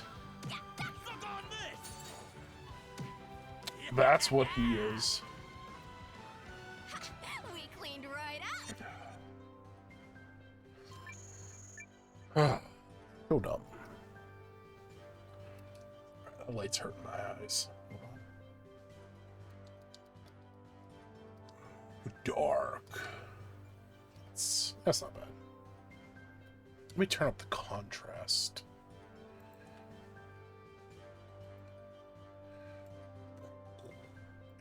Raise the gamma just a hair. There we go. That's not bad. And now my eyes don't hurt as much. Because I'm not being blinded. Have you had many more boss? No. This is literally going to be my next one. Yeah, this is probably the boss fight right here. What? Where was it? Here it is. I have enough of these, but I don't need to. No, we're just gonna do this. And we're gonna heal you. And you. No, I fought the mole. And then I left the quarry, or like Red Rock Ridge or whatever. I went back to the main town. And then I left there. I went to that Ardsvelt town. I talked to the ranger. He's like, hey, I'll join your party if you go and kill 3 boars over in Red Rock Ridge or whatever it's called. So I went there and I killed 3 boars, which took a while. And then I also went to like the region gate, like a giant wall that I had to cross through, and that's where I met Yusuke, the desperado. And I then went back to at that point I had and then I also met Francesca, the healer, in Artsfeld as well, and she just joined the party. And then I went back to the main city to go and talk to the guy from the watch, and that's where he was finally like, hey, you have enough people in your party and I can send you on a real mission. And now I'm doing that mission right now.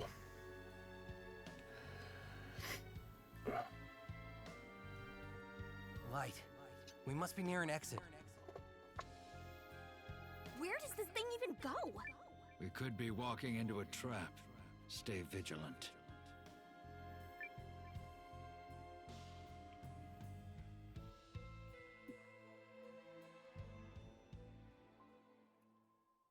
Oh.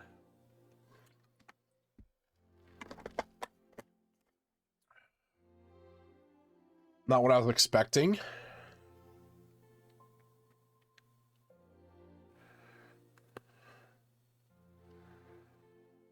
Where are we? Oh. What? There's some kind of ruins. Fortress, if I had to guess. It's them. Who dares trespass upon the sacred grounds of mighty General Kogan's castle? Sorry, who are you?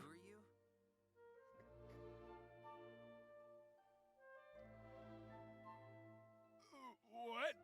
I asked you first. Yeah, who are you? Who are you? I'm Noah, oh great captain of the watch. I'm Noah of the watch.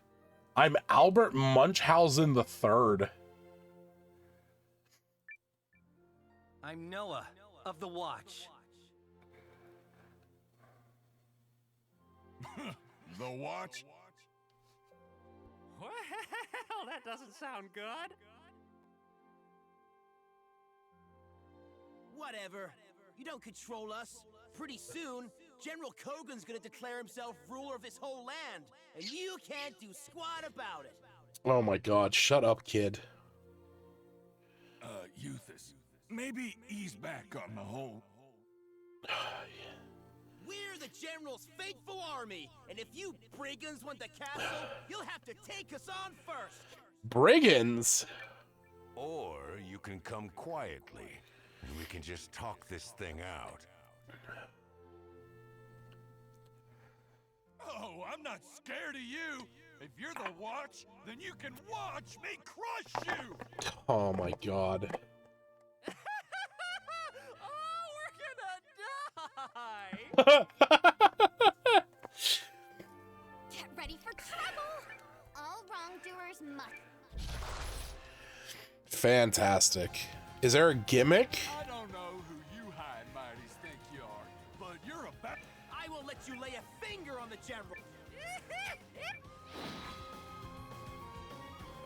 Is there a gimmick to this? No, there's not. All right, cool. We're just gonna go auto then. Oh, you know what? Shit. I never gave Eiyuden magic back.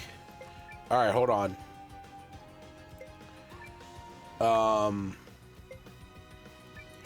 We'll have him charge up. We're gonna take down this kid real quick. You need to drink magic drop on yourself. Yeah, you need to attack. We're gonna take this kid down.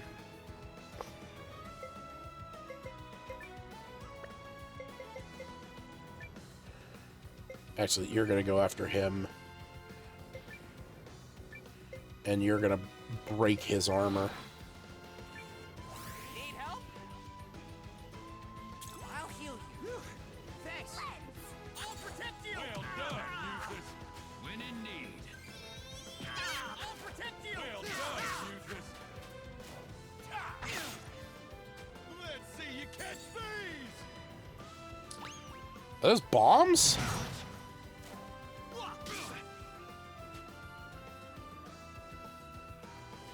Whoa. Okay,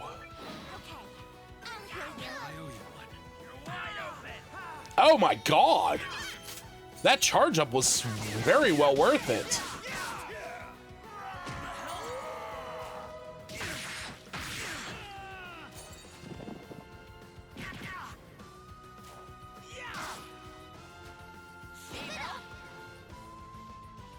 I'll heal you. I figured he was gonna be the healer.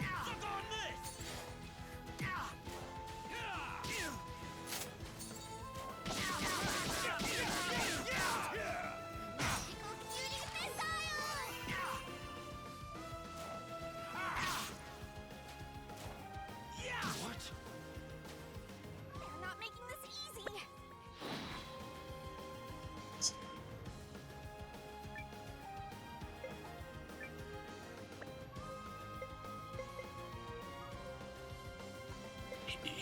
You are actually going to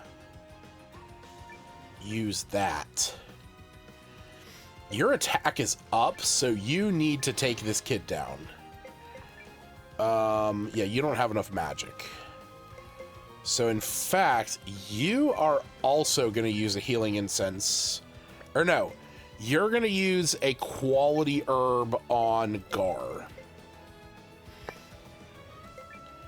You're going to cast Magical Cutie. You are going to just attack the kid. And you're also just going to attack the kid.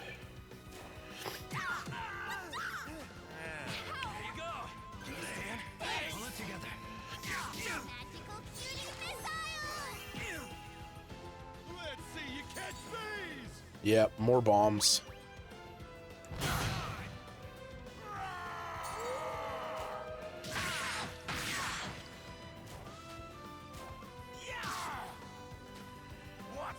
All right, so we're actually doing all right. I'm gonna have him charge up one more time.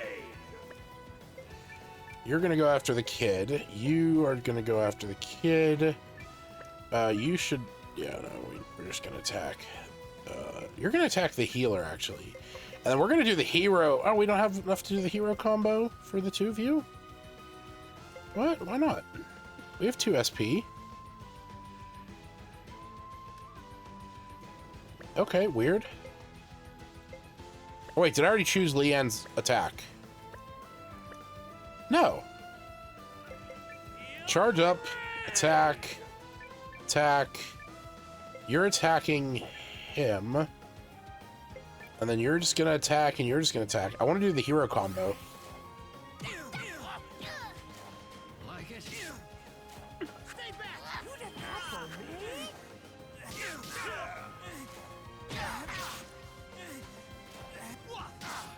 All right. Their teamwork's better than I gave them credit for. Who do The fuck it is.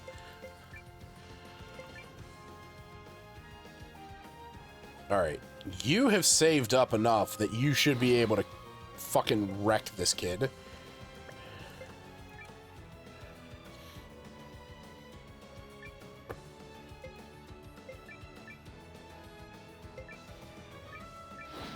We do the hero combo now?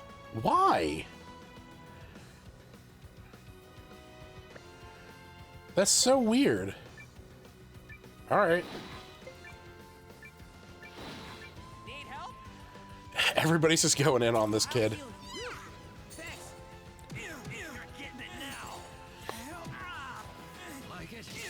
No. Good. Magical cutie missile!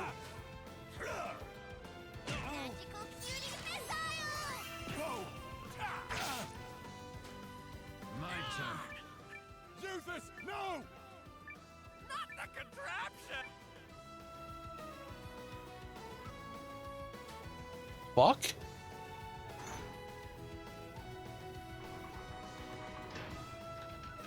Is he gonna drop a big rock on one of us? Move! Why aren't we moving?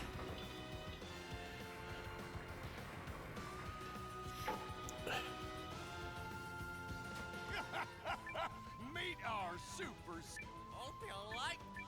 What the? It's some kind of crit. that can't be... I was gonna say, there's the gimmick. Okay.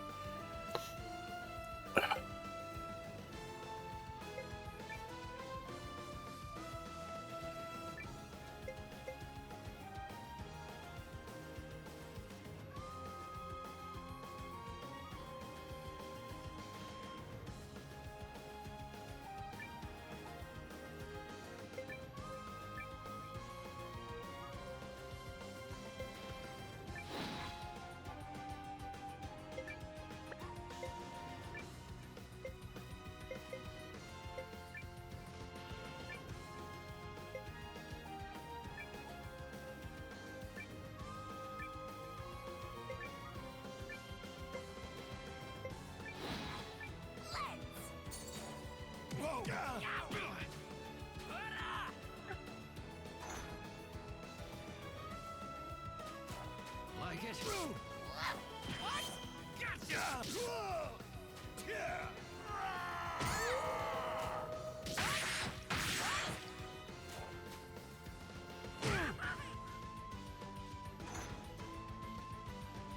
Hey, no fun. Oh, I think the jig is... Yes, the jig is up. Suck on this!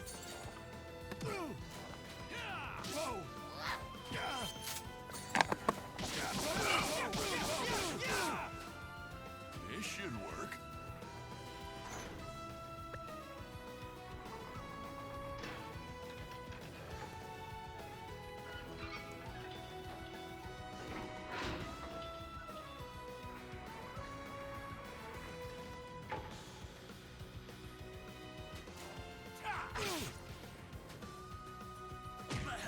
Oh, wow. It just already dropped.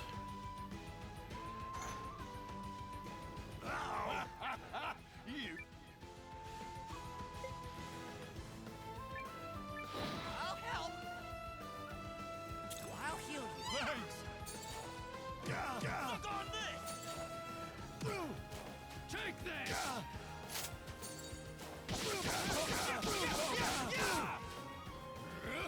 Magical cutie missile!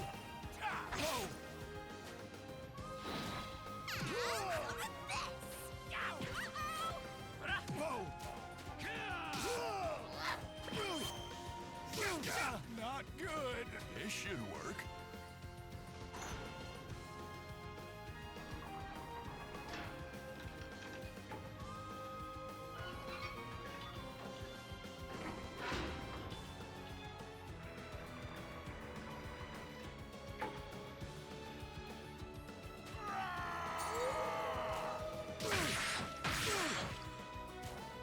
Not good. Not doing good here. No, guys, this won't work. All right.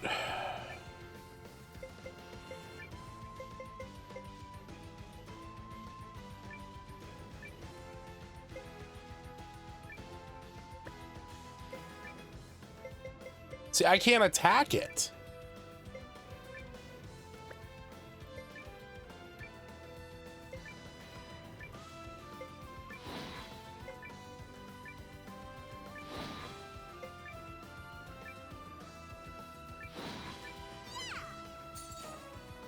Whoa, not good. How about this? Can you stand? Whoa, not good. Magical cutie Not good. Come on, you gotta be going down at some point. Let's see you catch these. Oh, fuck off.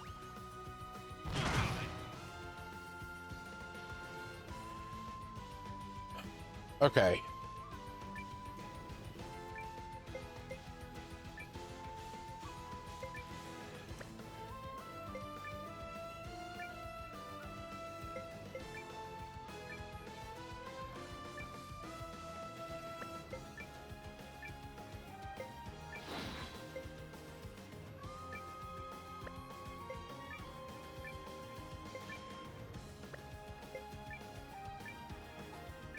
I'll help. I'll heal you. Thanks. Whoa, not good. I ain't scared.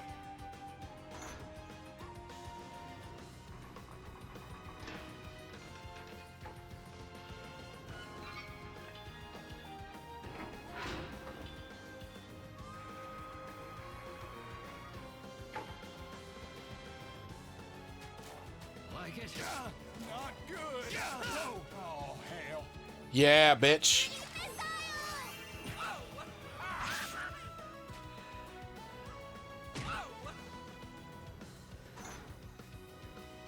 Keep it up. Need help?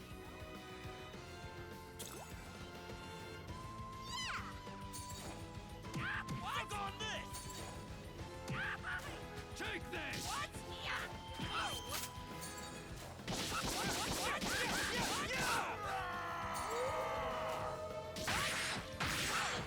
Jesus.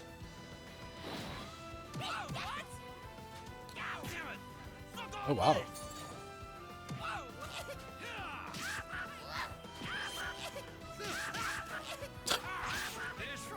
Just one attack after another.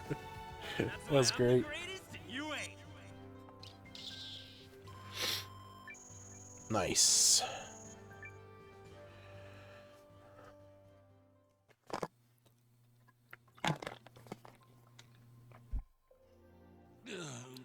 You dastards. Not a word. Why are you making this so hard? Are you the ones who've been making trouble around Alfredton Village or not? We had no choice. If we didn't steal the vegetables and loot the traps, how could we feed them? We'll save you, General Kogan. What? Leave the general alone! Okay, what?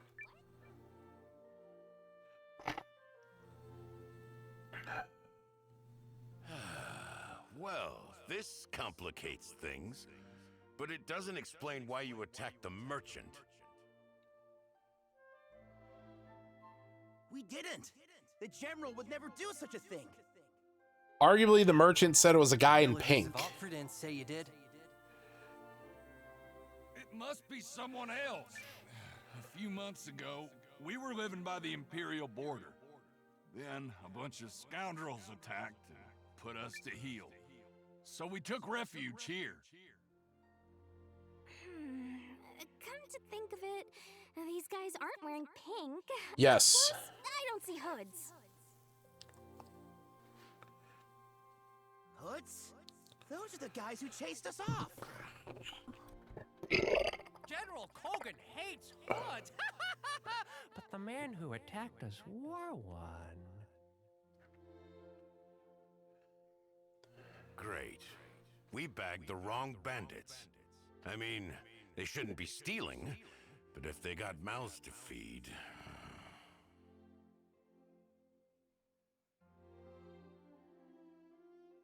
Do whatever you will with me, but please, spare the others.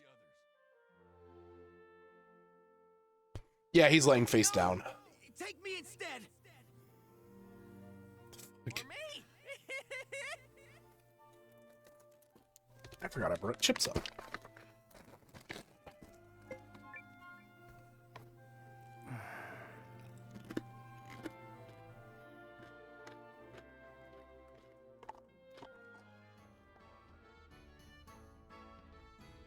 Oh, splendid.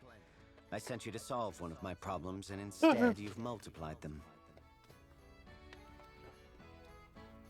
They were driven from their village. General Kogan was only stealing vegetables to help his people. Can't we share some of our provisions to help him and the refugees? Of all the meddling. Oh, her ladyship is going to scold my ear off for this. First of all, this Kogan, general or not, is going straight into a holding cell for the time being. Her ladyship is that gal we met in Aronside Village, right?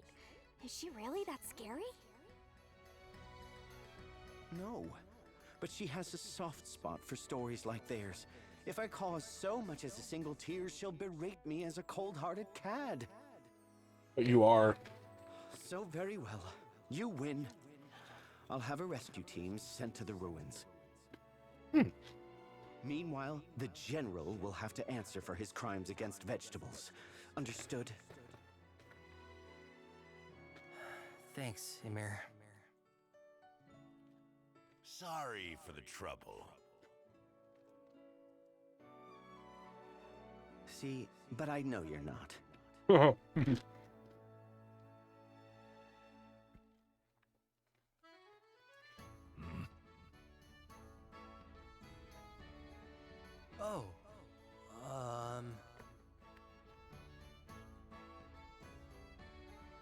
Noah, my friend, my cousin. Huh?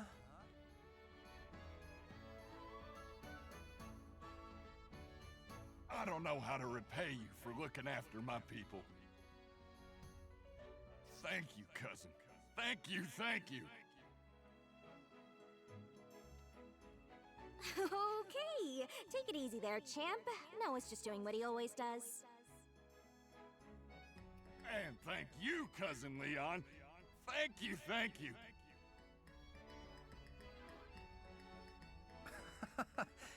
We're just happy to help.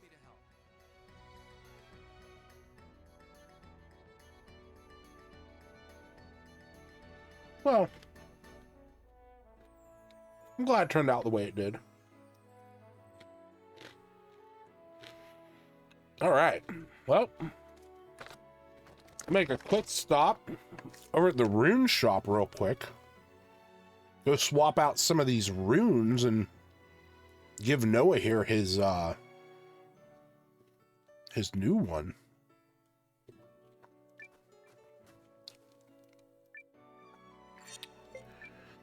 All right.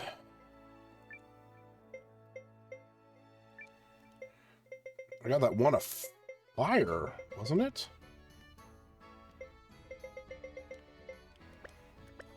I swear to God. Wait, where's my party?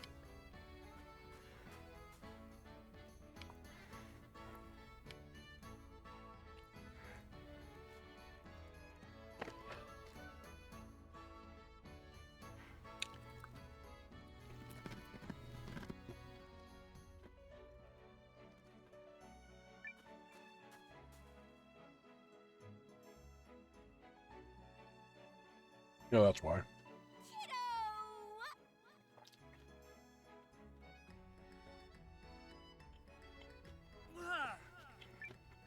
The heck's going on with you, Leanne? Don't play dumb. They said you're going home. How could you? You swore we'd become Legends of the Watch together.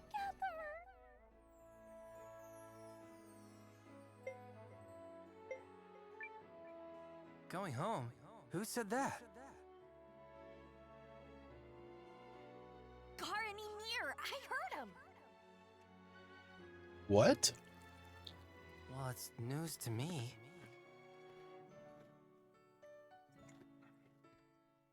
Leanne's jumping to conclusions, as usual. Wait, really? Noah ain't leaving for good. It's just a mission. Ymir can fill you in.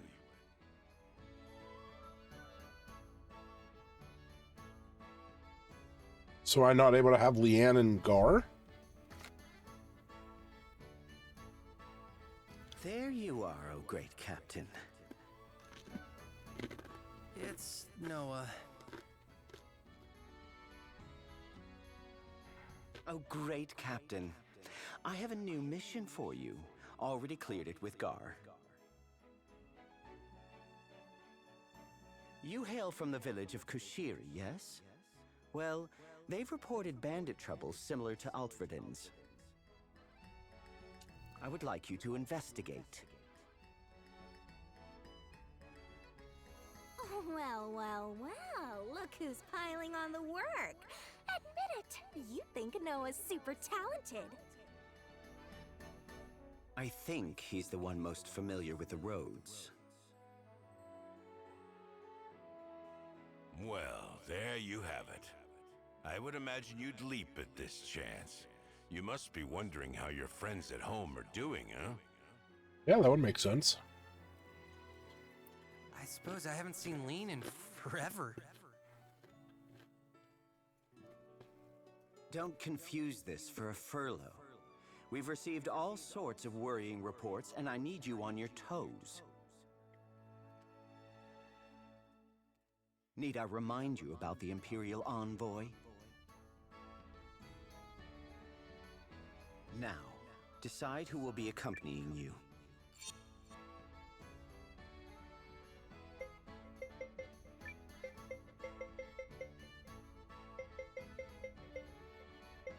Yep. For love and friendship. Perfect. You caught me when I was warmed up. My time to shine.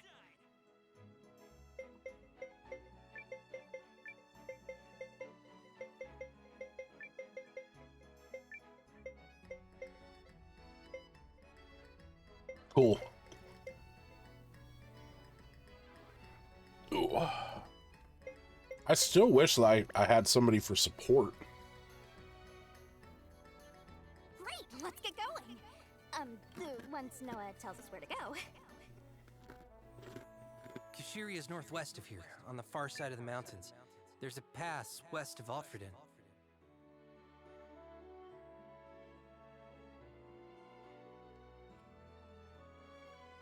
You need a rest. Yeah, I'm gonna heal everyone.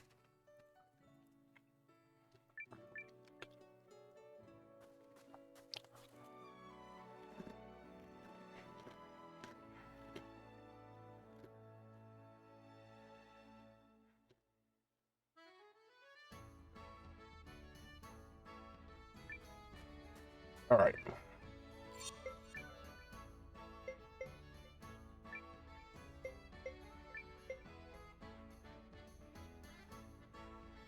Kind of love the idea. Oh, shit.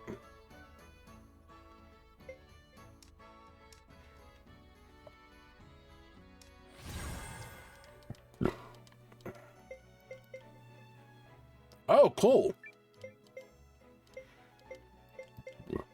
Hmm.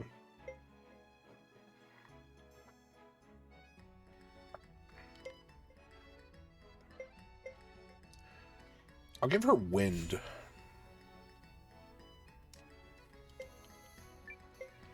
I guess this has to be like its thing.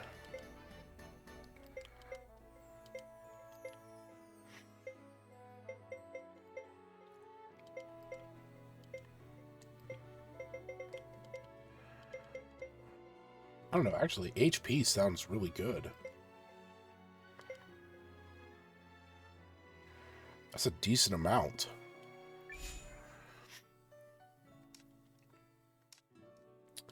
I don't give him fire.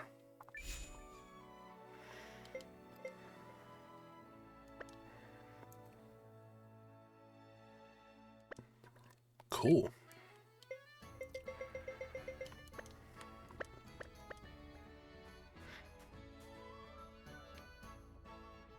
Wonder if I can upgrade my weapons.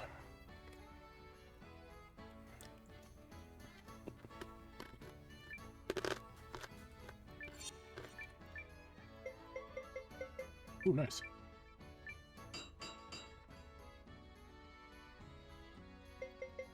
Okay.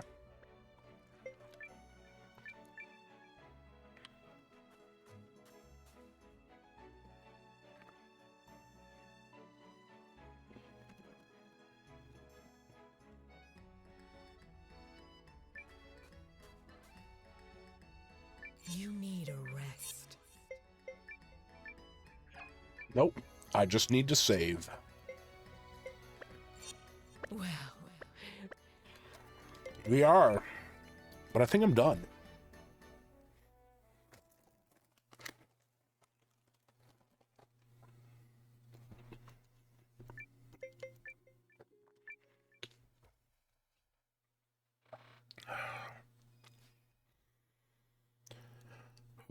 Two hours played. That's not bad. There was a game I wanted to try tonight real quick. I just picked it up. I thought about adding it to the first 15, but I'm like, I gotta delete these. Where is it? It's gonna be back here somewhere. Oh, you know what? I can just do this. There we go.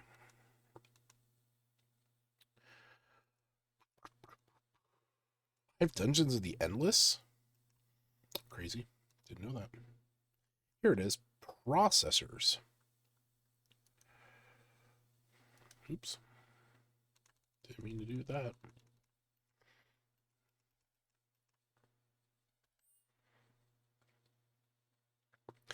This is made by this... Oh, I guess I never downloaded the... I never downloaded the video. Videos, download from Steam, yes.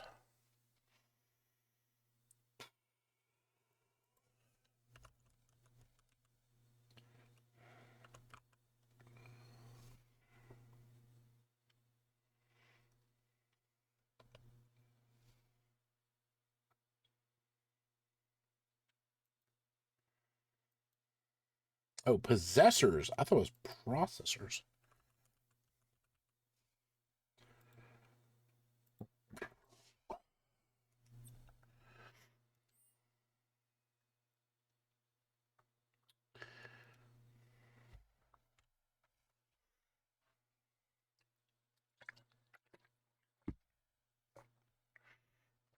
This is made by the same company who made Hyperlight Drifter, which is a really fantastic pixel adventure puzzle game.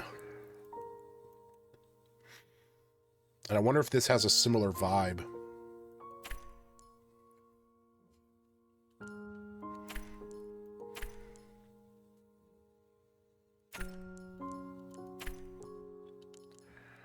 All right. There we go.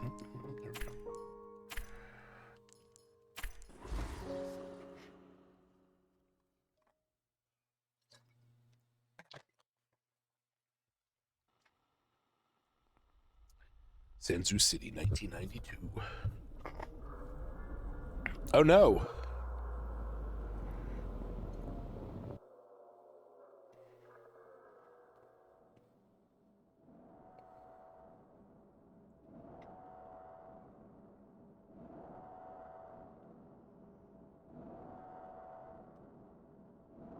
What the fuck?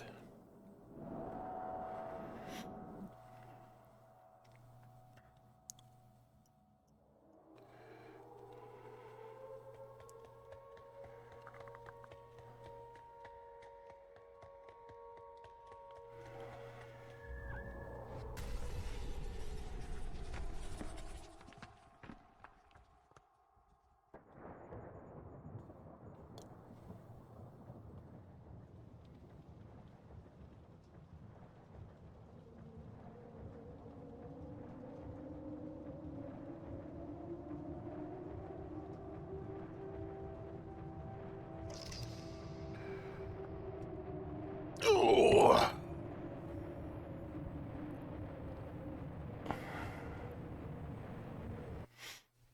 Okay.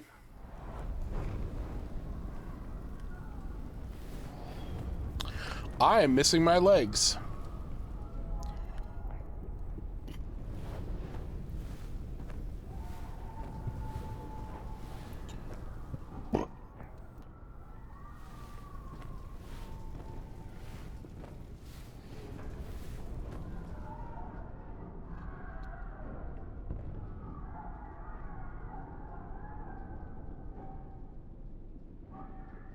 People call me a demon. Guess you're never gonna leg up on anyone. May I make you whole? What? Oh, things exchange. I'll hear you.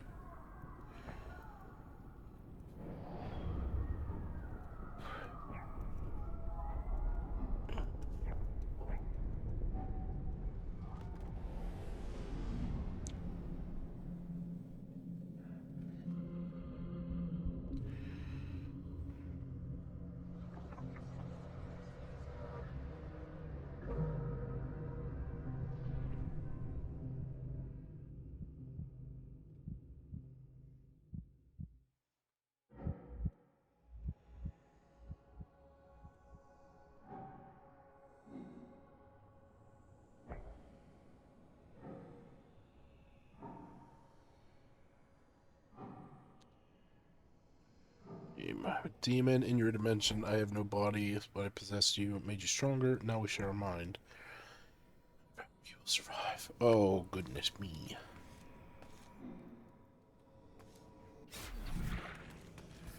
Okay. So we're gonna dodge.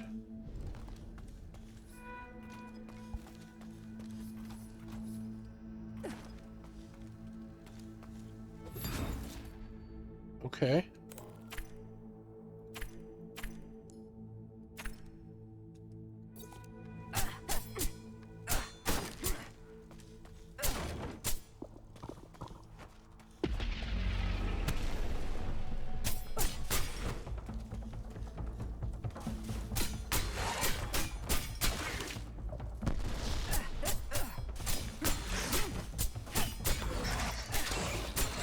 Really like the art style. And that guy is made by Heart Machine, so it makes sense.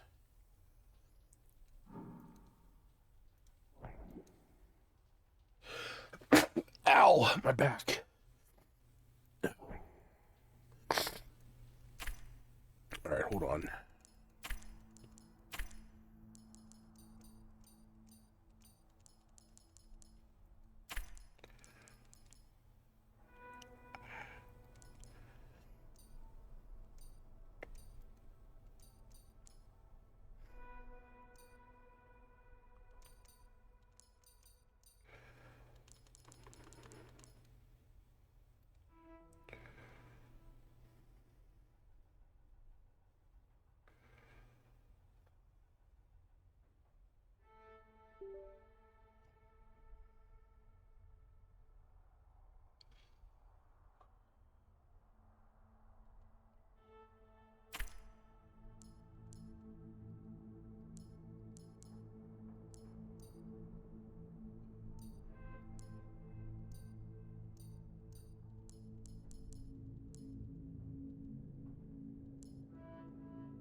Really? What the fuck is going on?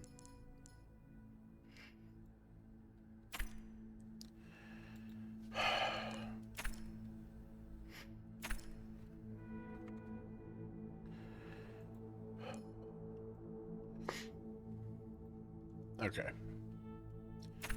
Well, just gonna have to deal with it being a little laggy.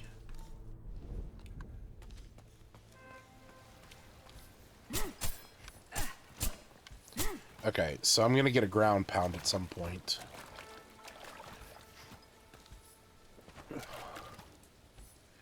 And I'm gonna get a hook shot.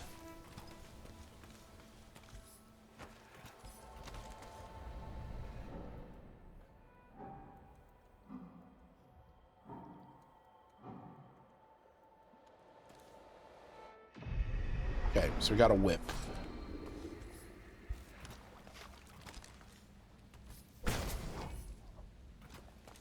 Damn it, I missed a Legolas joke. Oh, shit.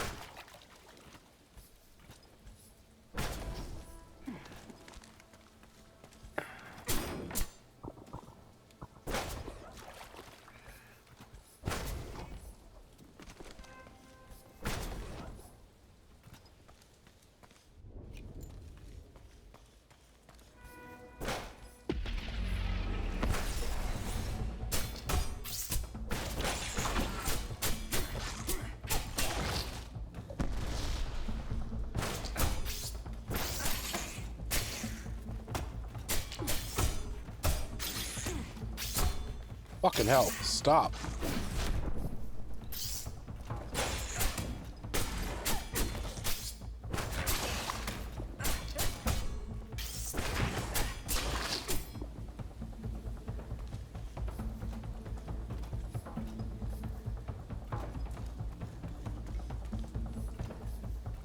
Okay.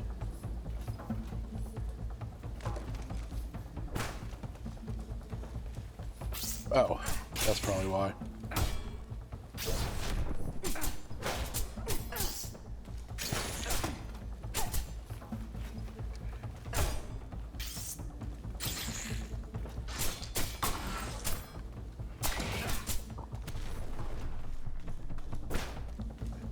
Whoa! Damn it. Fucking hell. Just got my ass beat. Yeah, you fucking heal me.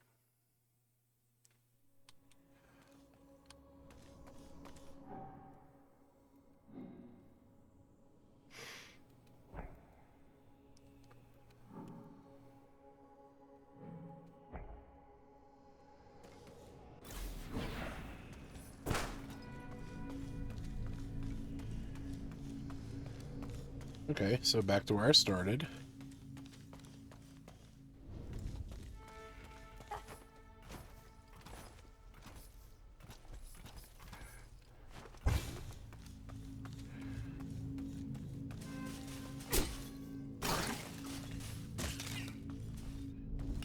Alright, well that's good. At least I know I don't have to worry about those.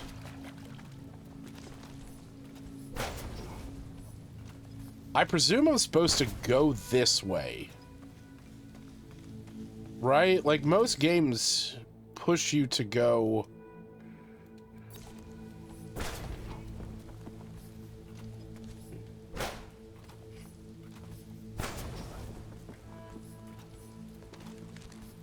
Yeah, I feel like that is the way I'm supposed to go, so I'm gonna go this way.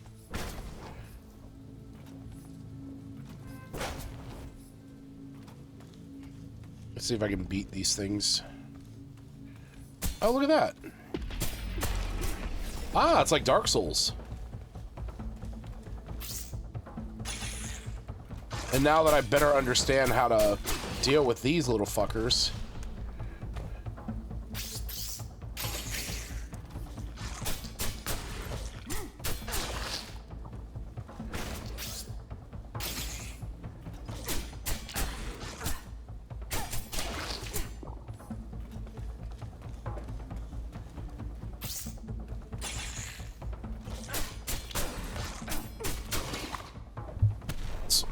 Now it's the big one.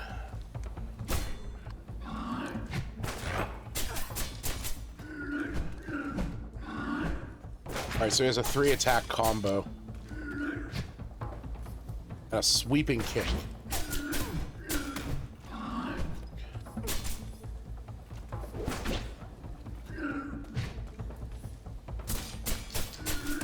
Get up there.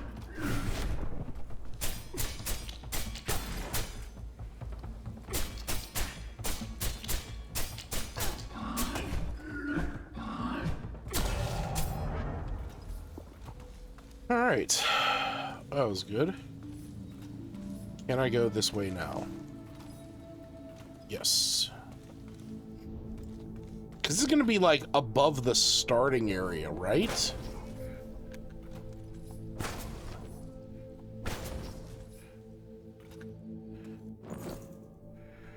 Adds additional affix slots to weapons.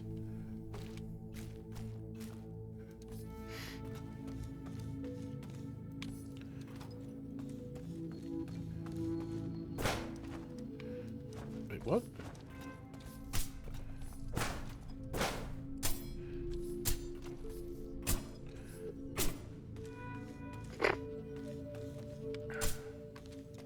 Yeah, so because I don't have the ground pound or like what I imagine is a slide, I guess I just can't go that way yet. And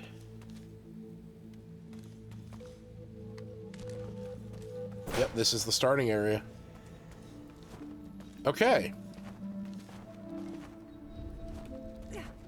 Well, at least I beat those guys and I now know where I gotta go.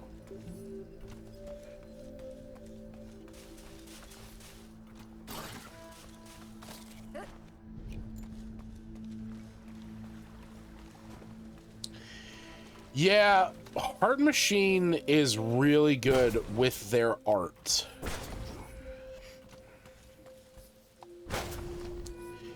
You know, the sad part is that Hyper Light Drifter is a fantastic game, and it has a very, like, unique, amazing art style.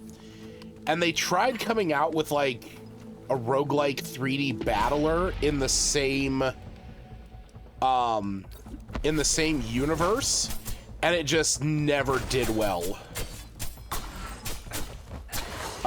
Because I guess the publishers were pretty shitty about a lot of things. I never got Hyper Light Breaker, but I just know that it did not perform well at all.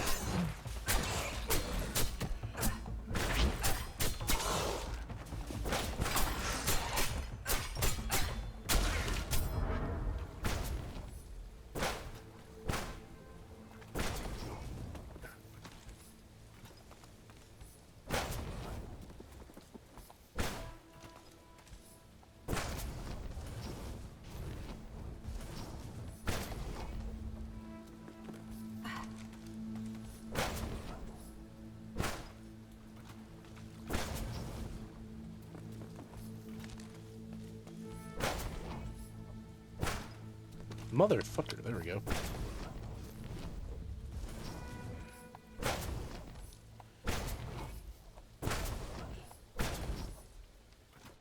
Nice. What was that? Alright, well, just an enemy. I'm not super worried that he's up there. I don't have to fight him if I don't want to.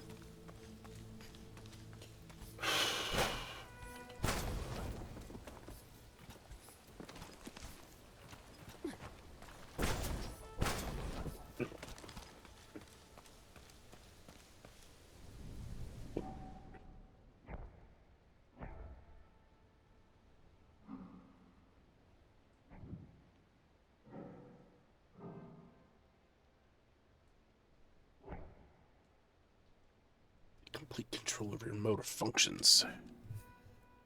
Ooh.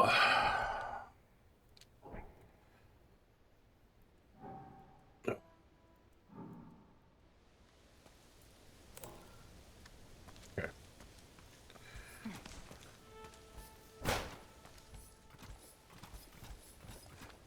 I feel like that's the way I'm supposed to go, but I can go down.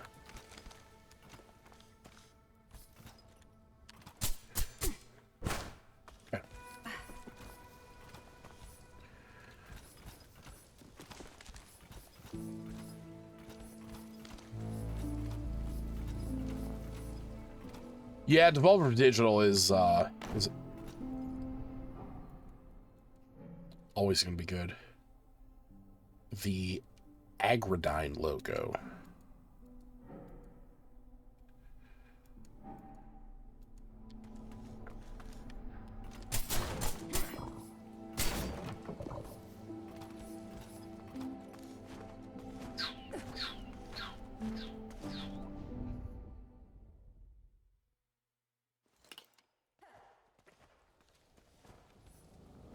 Whoa.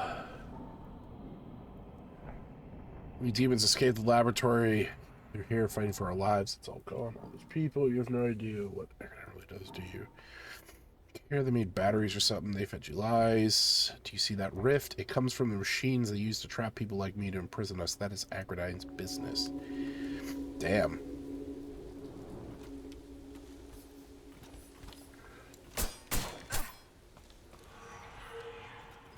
What's down here? Whoa!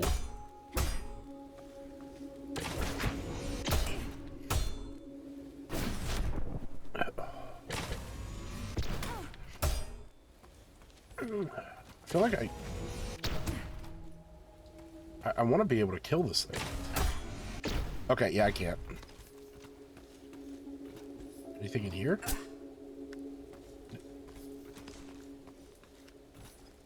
I feel like I should be able to kill that.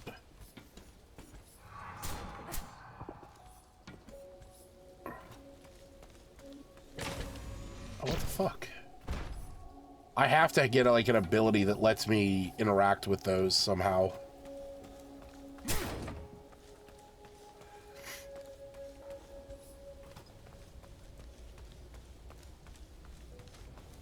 Because that's probably how I'm going to get back to my house.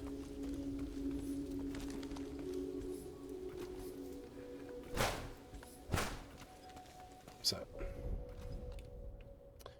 Okay. Well, what's over here first? Discover subway stations to fast travel. Oh, cool.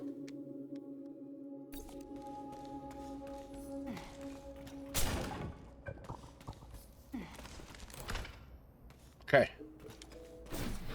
Save point. Yay. All right. I'm actually going to go to the main menu.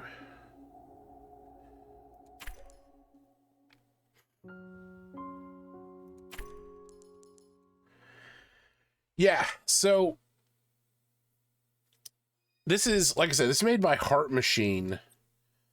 The other game that they are known for is Hyperlight Drifter.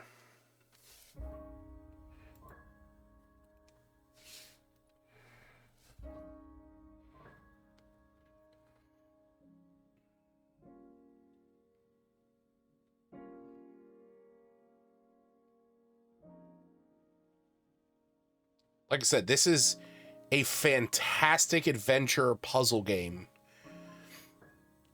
It is so beautiful with its color, the aesthetic, the pixel art. In fact, I have this. Hold on, let me do it this way. Both. Here we go. I'll put them in my Dropbox real fast. Upload.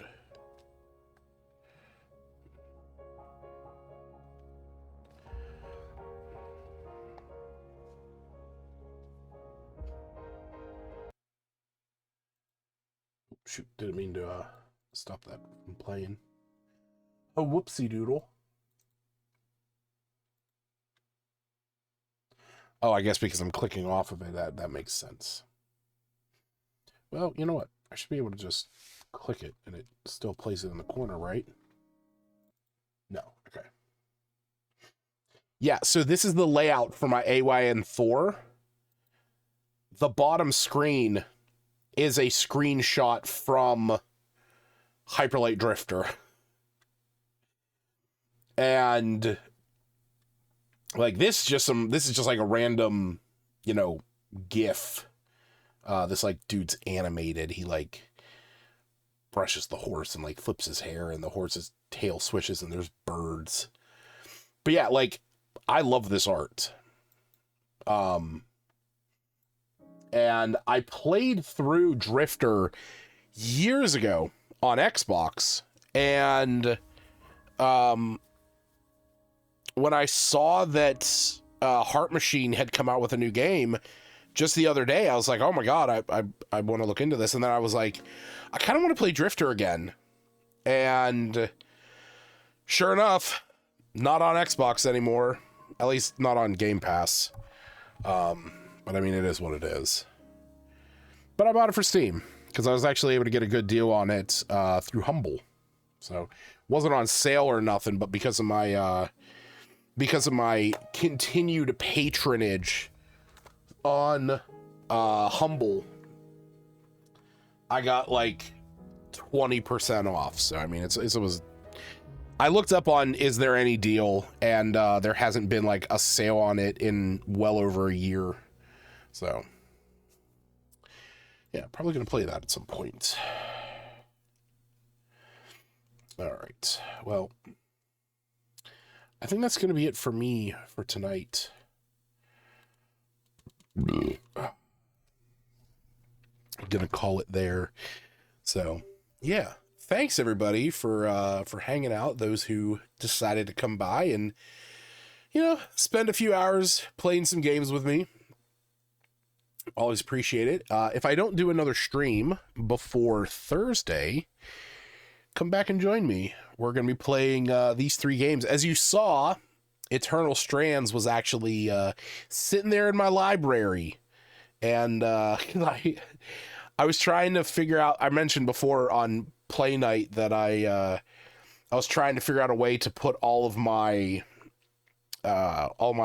categories from Steam in there. And I found an extension called Listicle. And whenever I added Eternal Strands to it, when I went to click it, it just started the game. And I was like, no! So I immediately stopped it. I had like 11 seconds played. So I immediately, it hadn't even loaded anything. It was still just loading the launcher. But yeah, like I said, join me for these 4 games we're going to be playing for the Season 9 finale. Season 9, yeah. And you know, episode 180 will be coming up. We're playing The Herdling, Eternal Strands, Crypt Custodian, and Shogun Showdown. So thanks for joining me. I hope you guys have a wonderful night. Go tell your friends and family you love them. Bye.